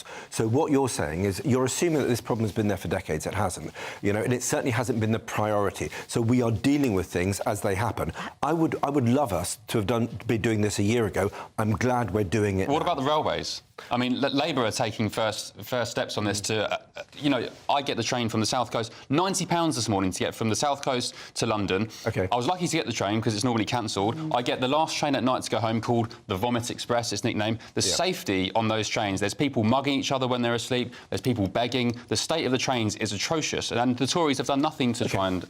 Actually, sorry, since privatisation, train use in this country has gone up leaps and bounds. Because people are forced to, not because they want to. They're forced because you've had an ethic where there's a profit motive, so people wanting to sell tickets. OK, so we've had more tickets and actually greater variation in fares as well. OK, the one thing I'm not seeing from Labour in any conceivable way is why this will improve services. Well, maybe it will take away, but then presumably it's because it will take away some of that profit motive. The profit motive means that the customer has been at the mercy of shareholders of these and now the customer is going to be at the mercy of union bosses and bureaucrats. Sorry, I mean, the train firms worked really hard to attract people onto trains. It used to be back in the old days of British Rail. Forget about the British Rail sandwiches. If a route was too popular, they would just cut back services because the taxpayer was picking up the loss all the time. The train firms now wash their face on an annual basis, not for investment, but for the running costs on many of these. They are profitable because you have a motive where you've got the bosses actually trying to sell tickets and trying to get people on the trains in the first place. Okay. And I don't see in any way how Labour is going to improve that just by saying we're going to nationalise stuff. OK, let's get your thoughts on defence. One thing that Tory voters have appreciated in the last few days is this massive defence bonanza. I think it's like 70-80 billion over the next couple of years. And cutting back on the civil service to pay. But yes, 70,000 civil servants. So James Murray from Labour, he said this a bit earlier. Well, you're absolutely right that we want to get to 2.5%. What we've said is that in order to set out the pathway of how we get there, we need to be in government, because it's right that the opposition doesn't know all of the details about defence, about all of the information of the Ministry of Defence and so on, which is why we said that if we get in, we would initiate a strategic defence and security review to establish the threats, to work out what we need to invest in to keep the nation safe. And that alongside the spending review, seeing what financial situation, what financial mess, frankly, we would inherit if we did win the next general election, then we can set out our pathway to that 2.5%. So it's a clear commitment to get to that 2.5%, but it's being responsible as well about from a position of opposition, saying what we would need to do to work out the route to get there. That's quite difficult to fault, isn't it, Bob? Well, let me translate. What James Murray was saying is vote for us and we'll decide what to do when we're in office. That's not a great way to present yourself in a democracy. They should be saying, we are going to commit to this and this is how, or not. And the problem is they're clearly not committing and simply buying time because they're going to have yet another defence review. We had one last year. We need to get on and make these changes. And the other element of this is that the civil service grew massively after Brexit and after COVID. We are now going to shrink the civil service down by 70,000 jobs, and the money that we will save will be going on defence, will be going on not only just buying hard kit, but understanding the nature of war, how conflict is changing, and how we can best prepare ourselves for what may come, because we are living in a more dangerous world. The Prime Minister hasn't said exactly how much cutting those 70,000 jobs will save, but granted, it seems to be a popular policy. We had Silky Carlo in here, I can't let you go, Bob, without asking you this, from Big Brother Watch, and she's outraged, and her organisation, who are concerned with civil liberties, are outraged about the fact that the government are slipping through this legislation to spy on bank accounts, Department of Work and Pensions, under the auspices of stopping benefit fraud, but allowing unprecedented state power to look at what we all spend. OK, it's a really valid point. And when it comes to government power, we all should be suspicious, myself as well, yeah?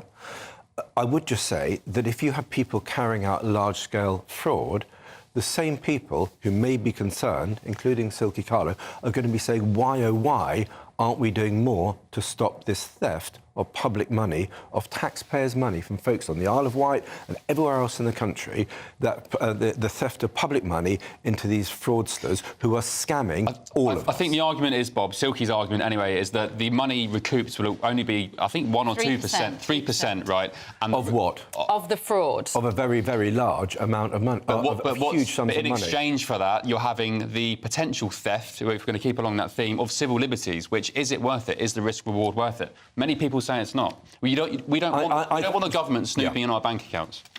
We don't, but if you're taking something from the British taxpayer, I think the government, if the DWP believes that you are engaging in fraud, I think they have the right to check your bank account. But that's the suspicion of offence, though, Bob. Like the idea that innocent until proven guilty. Sorry, Ben. Innocent until proven guilty is so important. But fine, if you have suspicion, then have the right to look into somebody's bank account. But not all of us blanket permission. No, hold on. This is absolutely designed to clamp down on benefit fraud, which is unfortunately a problem in this country. And errors of payment. So hypothetically, what's not to stop the government saying, I want to look in this person's bank account, they claim benefits, let's accidentally pay them 1 month's pension credit, and that gives us the green light to go and look in their bank. I think that sounds a little bit conspiratorial. We live in a free society, Ben, and actually one of the ways that you keep government in check is that backbench MPs from all parties keep an eye on what government's doing. We have a free media that keeps an eye on what government's doing. There's any number of lawyers keeping an eye on what government is doing. Everyone is all over government to make sure it doesn't do the wrong thing, but actually the DWP has the right, should have the right, to go into and look in people's bank accounts if they suspect there is significant fraud or indeed errors, because it's public money. And I accept that, and I accept that argument, because if not, if we're losing billions to fraud, you two will be saying to me, what on earth are you doing about it to stop all this money going in fraud? Because we want lower taxes, we want to get the economy going, we've got to pay for the defence and schools and hospitals and all that kind of stuff. But there has to be a way. I just don't know why, whenever there's there's a problem, it's civil liberties that is the answer every time. We have a problem, we're going to solve it by stripping you of the civil liberty. Good to see you. Bob Seeley there, MP for the Isle of Wight. Now, still to come, a group of top German footballers are planning to come out as gay next month on the International Day Against Homophobia. Does it matter? Do any of you care? And might British players do the same? Interesting. You're with Britain's Newsroom on GB News. Stay with us. Back in a tick.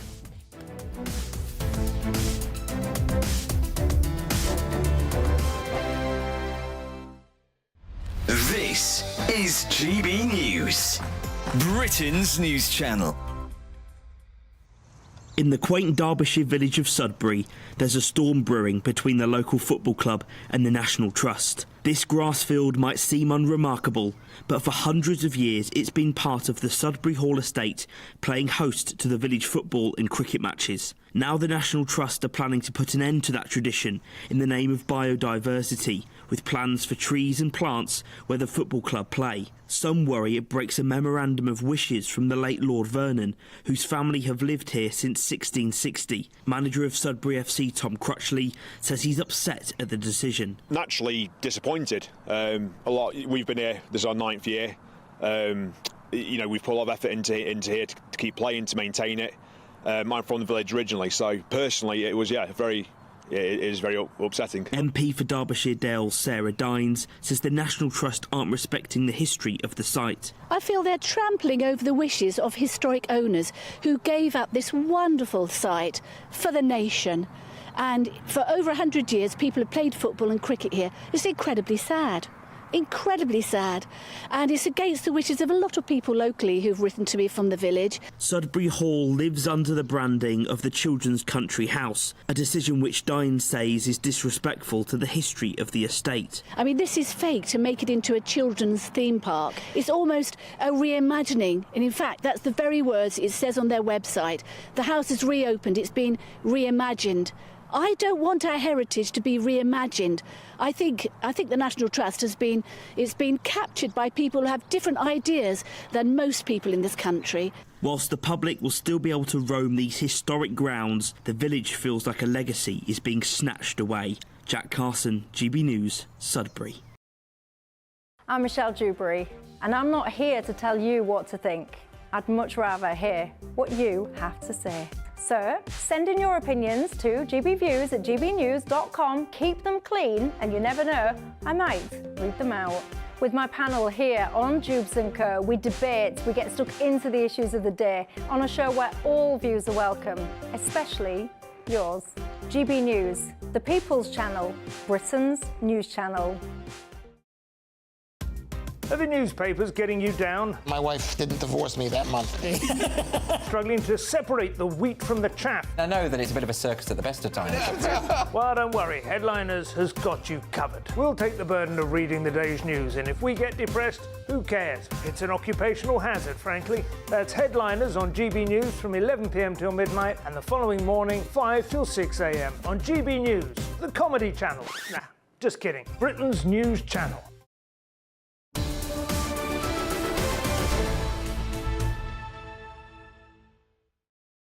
Welcome back, it's 11:22. Ben and Beth with you on Britain's Newsroom, only on GB News. Also, Carol Malone and Scarlett Maguire are back with us as well. Hello, ladies. Hello. Returning. Let's get stuck into some of the stories doing the rounds today. A big one from the last hour or so. So the SNP has ended its power-sharing deal with the Scottish Greens over their climate strategy. It was called the Butte House Agreement. Yeah. Hamza Yousaf's party has been accused of political cowardice and selling out the younger generations because, of course, they've rowed back on the Scottish net zero targets. He has. But what he's done is quite childish, I think. What he's done is he knows that the Greens were going to withdraw from the coalition next week anyway. There was going to be a big meeting, and what he's done is actually told them to go away before they tell him to go away. Which means that it's an interesting situation now. The SNP now leads a minority government. I think they hold something like, is it 69 seats in their majority. There's 129 seats. They hold 69 of them. So that's going to make their life quite difficult now, I think. But this was the deal negotiated by Sturgeon and who wanted to do it with the Greens. And now we've seen the SNP unravelling in the time that Yousaf has been in charge, and this is just another nail in their coffin, I fear. Scarlett, Humza Yousaf, in the days after Rishi Sunak rode back on some of the UK's net zero targets, one being the ban on petrol and diesel cars, they pushed the date back to align with the EU.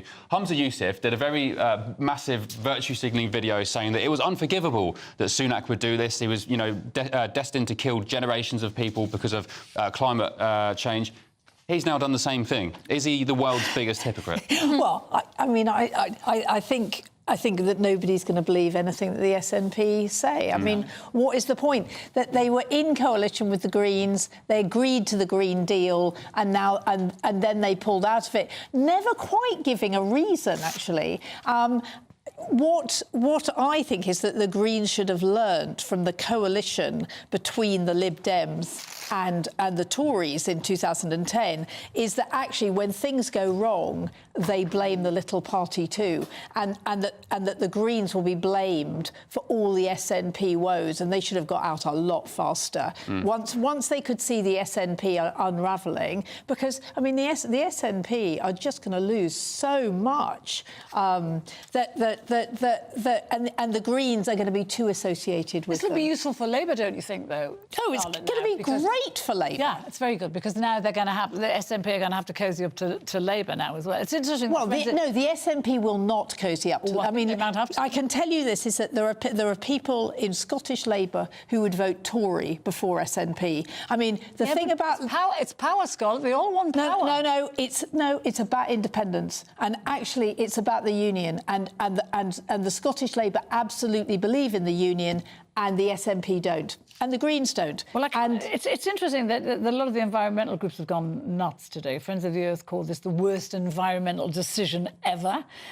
There's a group called the Rainbow Greens, which I've never heard of. It's a group of LGBT members in the party, and they're the ones who wanted the Greens to withdraw. They've been pushing. What are they called? Sorry, the Rainbow Greens. They're called the Rainbow Greens. Yes. Sound like a barrel of laughs. Yes. Shall we move on to this story from the Telegraph today, which is about Gillian Keegan, Education Secretary, has said that she's going to stop using the phrase trans women are women. Harold, what's she going to use instead? Well, I don't know what she's going to say, but she was pushing this line. This is the line the trans women are. Is always pushed by the trans activists, because what it does is it silences debate on this, and they try to silence debate. But of course, you know, Gillian Keegan was using this line for months and months ago.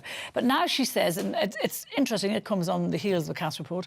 She now says she's been educated by professionals, and it's crystal clear to her that that what's been happening is an erosion of women's rights, and I mean it should have been screamingly obvious to her as a woman that was the case. But anyway, all of that said, and it sounds like I'm taking the mick out of it, but all of that said, I think it takes guts to say publicly that you've made a mistake. I know, hang on, Carol. So, sorry, you can't... Wes Streeting's done the same thing. You can no longer keep that position in light of the Cass review. She could have shut up, though. She could have said nothing and then just quietly changed. Well, she's been she's been made to look a bit silly, Scarlett, don't you think? Same as Wes Streeting. The evidence was there in your face. You didn't need some in-depth report to show that the trans ideology that has been sweeping the UK has been a vast detriment to women's rights. Well, you don't need experts to tell you that.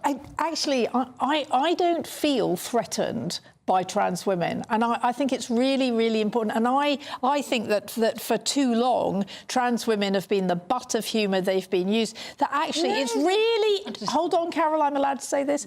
It's really, really important to remember this is a tiny minority of the With a public. very loud voice, Scott.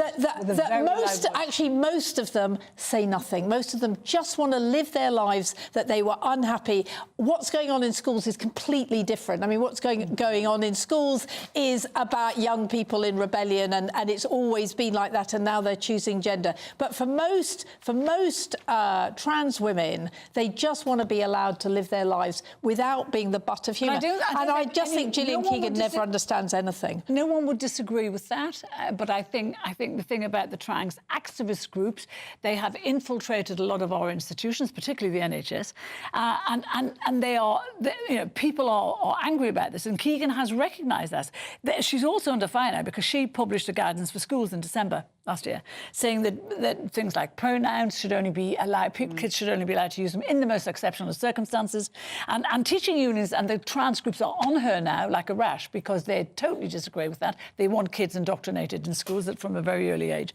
But I think, you know, you're right. She should have known, completely should have known, that women's rights were being eroded, and maybe she's been told to do that. I've just got an issue with these people talking after the fact and getting praise for it. Ruth Hunt, the former CEO of Stonewall, coming out in the Sunday Times a weekend or two ago saying, well, you know, I advocated puberty blockers at the time, but I was listening to the experts, so, you know, that's my get-out-of-jail-free card. No, you are meant to be the cream of the crop of society. You're meant to be very intelligent people operating, you know, in a high-performance environment. Gillian Keegan is the Education Secretary. It should not take the Cass review for you to realise what was going on was wrong. Sorry. Yeah, very opinionated, but I do think that we have to understand that there are the whole problem about trans is the polarisation, and on both ends it's terrible. I don't think J.K. Rowling, I mean, I think with her, I mean, I do find what she says really offensive. She said nothing offensive, Scott. Tell me one thing that was offensive and not true. I think she goes on and on and she does on not about she it. Only she goes what she does, on and she responds to attacks from people. No. She actually begins it and she provokes it. And I actually think that what we need to do is we need to calm this debate down so that we actually can talk. We can talk reality, and we can say to both sides, just shut up and let's actually talk about it so that we can have a proper conversation about women in sport, where obviously trans women should not be allowed to be in women's sports. Right? I just want to take it on J.K. Rowling. She never started any of this. In fact, if J.K. Rowling hadn't been as rich and as influential as she is, she would have been a broken, ruined woman by now. It's only because of her position she's been able to resist the death threats, the constant abuse that she gets, the vile abuse to her and her family. But she provokes. She does not provoke. She just simply said, you know, a woman is a woman. She was talking about women. She was saying, whatever. We know what she was doing. I feel a little bit with the trouble with this debate, and I think where I share your view, Ben, about the fact that there's so many people now suddenly flip-flopping on this issue, is that everyone's been frightened about what other people think of them. All these politicians have been frightened to say the wrong thing in case they step out of that small kind of Overton window of what is acceptable to say. And it suddenly just feels like they all blow in the wind. And suddenly the Cass report has come out, and now they can say what they say. Oh, well, I felt this all along. I like the input of experts. I'm a little bit with you. I like the fact that we have a report that has been looked into, but 6 out of the 7 clinics wouldn't even cooperate. Oh, no, and if that doesn't tell you what's going on with some of the trans-industrial... No, but look, it's completely... You're absolutely right. I mean... It is a gut thing that puberty blockers are wrong, because what are you doing giving something to young people who, you know, we have no idea whether... I mean, what they need is a therapist, right, to listen and to find out what's real and what's not. Why they hate themselves so much that they want to be a different gender. Precisely. Thank you so much, ladies. Scarlett, Carol Malone, lovely to see you both. Now, still to come, a lot more this morning. First, though, your very latest news. Sophia is waiting patiently for us. Here she is.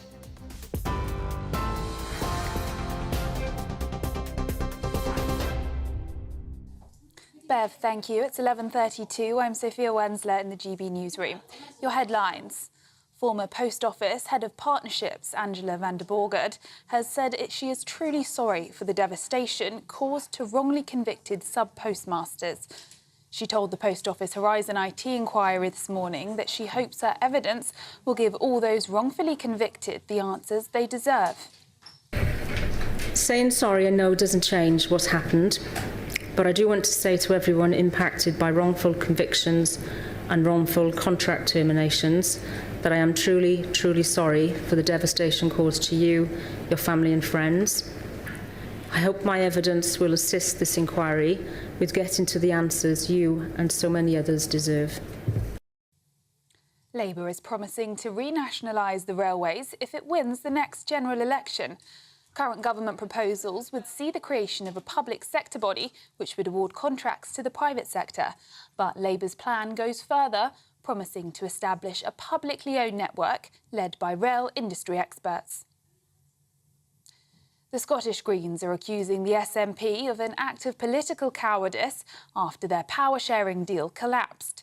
The breakdown of the coalition follows criticism of a decision to scrap the country's 2030 climate target and the manner in which a review into gender services was conducted. It means the SNP will now be forced to operate as a minority government. The system of grading schools with one-word judgments should stay. That's according to the Department of Education. The government says grades such as outstanding or inadequate provide significant benefits and give parents a succinct summary of schools. The grading system came under scrutiny following the death of head teacher Ruth Perry, who took her own life after a report downgraded her school. Her sister Julie Walters says the government's response is woefully inadequate. And for the latest story, sign up to GB News Alerts by scanning the QR code on your screen or go to gbnews.com/alerts.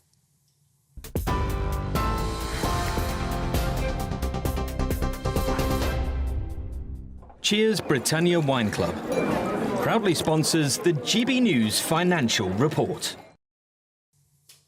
And here's a quick snapshot of today's markets. The pound will buy you $1.2510 and €1.1664. The price of gold is £1,858 and 37 pence per ounce. And the FTSE 100's at 8,092 points. Cheers Britannia Wine Club proudly sponsors the GB News Financial Report. Up at noon is Good Afternoon Britain. Tom and Emily are with us to tell us what's in their box of tricks. In our box of tricks? Well, we're going to be heading north of the border because the Scottish Government has collapsed, I think it's fair to say. The power sharing agreement in tatters. What does that mean for the people of Scotland? It is quite extraordinary, this agreement that lasted almost 3 years. We forget that the SNP didn't win a majority of seats at the last election, let alone a majority of votes. And now each issue, they're going to hobble on as a minority government, limping on until that election. Will they be able to do so? Will they be able to pass a budget? If they can't pass a budget, could there be an early election in Scotland? Could Humza Yousaf be shown the door sooner than everyone thought? Yes, Humza Yousaf is saying that opposition parties, they must be constructive with us, they must help us with our agenda. All of them are saying absolutely not. This is a humiliating defeat for Humza Yousaf. Tom, question for you. Where did it go wrong for the SNP? Was it the gender recognition bill? Maybe an issue that you and I probably differ on. Well, I don't know. I think obviously that was something that was in. I think that was obviously something that was part of the agreement between the Greens and the SNP in order to sort of build this coalition agreement. It got kiboshed by Westminster, and the SNP are now sort of not putting it forward. That, of course, created some friction between the SNP and the Greens. But I think much, much bigger than that was what happened last week, which is the SNP formally rode back from their net zero strategy. They had what they were boasting was the most ambitious net zero strategy in the world, 75% clean energy by 2030. Now they've ditched that target, perhaps because they've run into the realities of what it takes to deliver it. But obviously that's created much more friction as well. So it's not just the social issues, it's also the fact of sort of hard economic policy and energy policy. All of these things they've been rubbing up against each other. Not least, there are some crucial SNP seats up in and around Aberdeen that rely on the oil and gas industry. The new SNP leader in Westminster, he's quite pro-oil and gas. Yes. Did not sit nice with the Greens. Indeed, they weren't happy, let's say. Sounds like a cracking show. Tune in from 12. We've got some breaking news. Felt a little distracted there. So we're bringing you some pictures now. Donald Trump is greeting the public on his journey into court. Here we are. Of course, this is about whether he is going to be able to effectively be immune to this election interference case, isn't it? This is what he's there for. Obviously, incredibly popular still with the public, some of the public in America. These pictures here live from New York as Trump heads into court. And there was some quite damning polling data that was released last night. So Donald Trump is now more trusted than Joe Biden to stand up to the USA's foreign foes. And nationally, he's been surging ahead in the polls. Yeah, so, I mean, people like to make out, online especially, that there's some close race where, you know, Biden is a couple of points behind. In actual fact, it looks like, according to the polling data, that Donald Trump, despite all the controversy, the criminal cases, the civil cases, the court action, it looks like he could still be on his way to getting a second term in the White House. That's right. OK, we're going to take a quick break now. Emily and Tom will be back here from midday with more on that as well. Don't go anywhere. Patrick Christie's Tonight, weekdays from 9 p.m. And I did want to give you a platform, but I also want to give you an opportunity to apologise to anyone that you might hurt, and also give a message now to people who might want to copy some of the things that you've done, because people have copied it. So is there anything you'd like to say about that? So the first thing you addressed, yeah, I do want to say sorry, because I did say sorry in the BBC interview, and that's the only thing they put out as a clip. So I don't know why they tried to do that, but I'll say it again on GB News here. I apologise to all the victims in the past that I've may have caused distress to, may have harassed, may have mentally tormented in any type of way. I apologise to them because I didn't mean to do that, and I was just having fun at the moment, but I didn't realise that it would have negative repercussions and negative effects on their psychological, way of thinking. So I apologise for that. And also, the one thing I have to say to young people is social media isn't real. What I've portrayed to the guys on the internet is that I'm this cool, I don't give a toss about anything. But me as a person, I really do care. And for people I don't really read comments on the internet, because if I was to do that, I would probably go into a depressive state. All I can say to you guys is believe in yourself, and there's bigger things you can do out there than just being an absolute menace on the internet or being antisocial. If you have ambitions, I like to read, I like music. I want to go deeper into my passion so I understand me as a person and not what other people think I am. You are an articulate young man. You are obviously intelligent as well when you talk like this. And I really hope, for your sake and for the sake of a lot of people who did take a negative influence from what you did initially, that you really don't go back down that route. I have a child as well, and I have to be there, not just for me, but for my child, for my child's mother, for my mother. I have to be there for a lot of people. It's not just me. So I need to put in the work. Every Saturday, 10 till 12, we'll bring you all of the news that you need to know. We'll also remind you that there is so much to smile about. It's my favourite time of the week. I get to relax, enjoy some light-hearted stories, and let Ellie teach me about fashion too. That's Saturday Morning Live, every Saturday, 10 till 12. Only on GB News, Britain's news channel. Good afternoon, Britain. Good afternoon, Britain. Weekdays from midday, we bring you the most compelling stories from across the United Kingdom. And why it matters to you. From your doorstep to our inbox. That's right, we want to hear from you. Good afternoon, Britain. Only on GB News, the People's Channel, Britain's news channel. If you want your news to be straight talking... This is a nightmare for the Conservatives again. Down to earth. It's not just Nottingham where this is happening, is it? And most importantly, honest. Hard-working, middle-class taxpayers, they'll get the book thrown at them. Then catch me, Martin Daubney, Monday to Friday, 3 till 6 p.m. on GB News, Britain's news channel.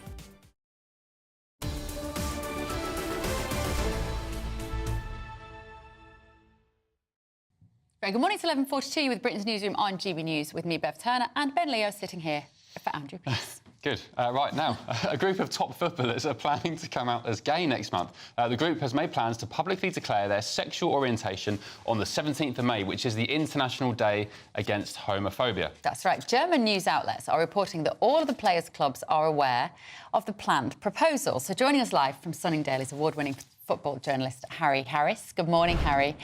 Good morning, good to see you. Some people are getting in touch with the programme this morning and saying, why does this matter? We don't care anymore. We live in enlightened times. It's not the 1960s. Nobody cares if footballers are gay. Yeah, well, yeah, a few might, but you can see why footballers, particularly in this country, are fearful of coming out as gay, and I'm sure there's quite a few of them who are gay. But, you know, they would suffer a deluge of social media abuse. They would have to face the stigma, the fear of what the fans' reactions would be, you know, the taunts from the fans, opposing fans in particular. All that kind of reaction is so negative, even in an era where we have so much inclusion, not enough in my view, but we have some, is a deterrent for anyone to come out as gay here. Harry, do our football authorities need to do more to stamp out homophobia, maybe in the same way they currently do with racism? Well, football authorities, we've gone down that track before. Who actually runs the game? Who's really dictating? Well, say the Premier League, for example. Well, exactly. Point in question.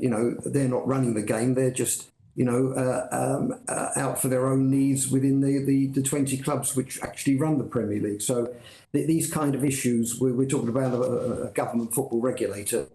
That's the kind of thing Harry, that we really need in football. Sorry to interject. My point being, they still take the knee for Black Lives Matter, which, is a campaign that wants to defund the police, bring down the West, is against capitalism. They still do that, so they've got the will and the means to keep that campaign going under the guise of stopping racism. Of course, we all want that. Why can't we do it with homophobia, which some would argue is a more pressing issue? Well, because even with racism taking a knee, a lot of people think that's a total waste of time now. It really isn't. There's no one really running the game. The FA, the Premier League, they're both at each other's throats.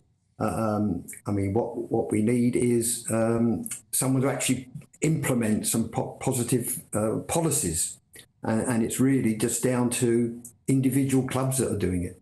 It is fascinating, Harry, that football remains the last bastion, doesn't it, really, of homophobia. I mean, we live in, as I say, very enlightened times. You just don't even raise an eyebrow anymore about somebody's sexuality. And yet football does still feel like the one place that players are frightened to come out. Why is that?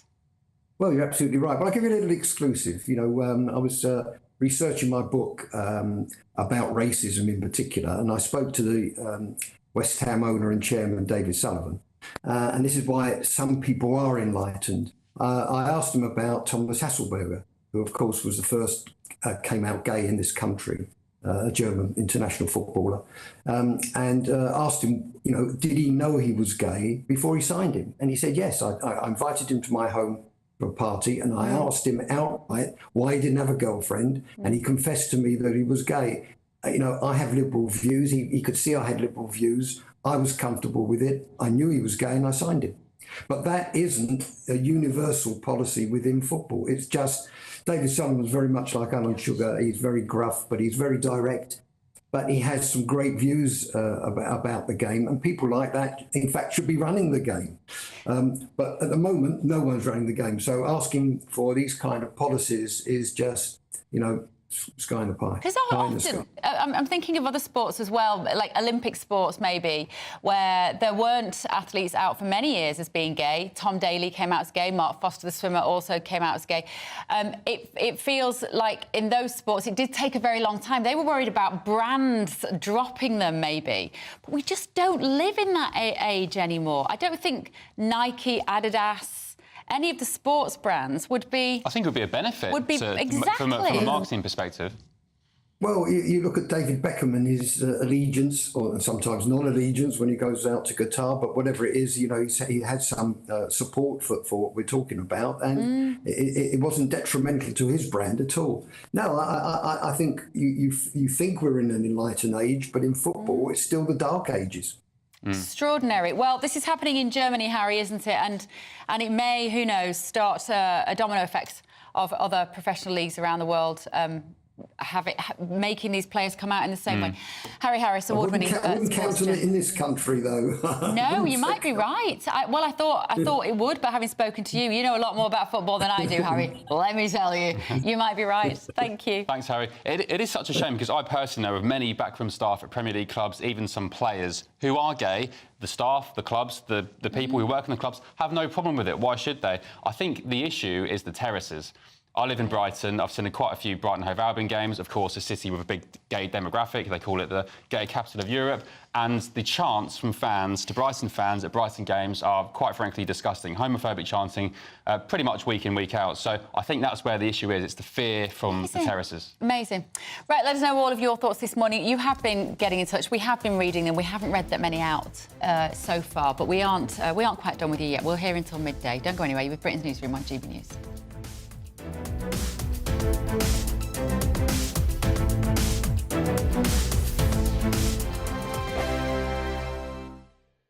Hello, here's your latest GB News brought to you by the Met Office. There will be quite a few showers around today, but also a few sunny spells in between. At the moment, we are under the influence of low pressure, and it's this that's bringing the showery theme across the bulk of the UK. Perhaps today, though, the most frequent and heaviest showers will be across parts of South Wales, southwest England, some heavy bursts possible here. Elsewhere, the showers will be a bit more hit and miss, though there's a reasonable chance that you may catch one or two. In between the showers, some bright or sunny spells are likely to develop, and the sun has some decent strength at the moment, but temperatures will be a little bit below average for the time of year, staying in single figures for most places in the north, highs of around 14 or 15 Celsius further south. More showers to come as we go through the end of the day, and perhaps some more persistent rain affecting parts of the southeast this evening. Otherwise then, and overnight, there will be a few more showers at times, but also some clear skies, particularly across some northern areas. And here, under the clear skies, temperatures likely to dip, so a bit of frost likely, particularly in prone spots, and there may even be a few pockets of mist and fog first thing tomorrow morning too. Through tomorrow then, watch out for some heavy, perhaps more persistent rain pushing into parts of Devon and Cornwall. Elsewhere, and it's a fairly similar day to today really, a scattering of showers for most places and some bright or sunny breaks developing in between those showers. Temperatures staying a little bit below average for the time of year. That's it for me. I'll see you again later. Bye-bye. I'm Christopher Hope. And I'm Gloria Di Piero, bringing you PMQs Live here on GB News. Whenever Parliament is in session on a Wednesday at midday, we'll bring you live coverage of Prime Minister's questions. We'll be asking our viewers and listeners to submit the questions that they would like to put to the Prime Minister, and we'll put that to our panel of top politicians in our Westminster studio. That's PMQs Live here on GB News, Britain's election channel. We're GB News, and we come from a proud tradition of British journalism. That's why I'm so excited to be here. It's something so new. The first news channel to be launched in Britain in over 30 years. Launched to represent the views of the British people. To go where other broadcasters refuse to go. How did you find out about the story in the first place? Launched with one aim. To be the fearless champion of Britain. It's an absolutely fantastic atmosphere here. This is GB News. GB News, Britain's news channel. I'm Patrick Christie's. Every weeknight from 9, I bring you 2 hours of unmissable, explosive debate and headline-grabbing interviews. What impact has that had? We got death threats and the bomb threat and so on. Our job is to do what's in the best interest of our country. You made my argument for me. My guests and I tackle the issues that really matter, with a sharp take on every story. I'm hearing it up and down the country. That was a beginning, not an end. Patrick Christie's tonight from 9 p.m. only on GB News, Britain's news channel.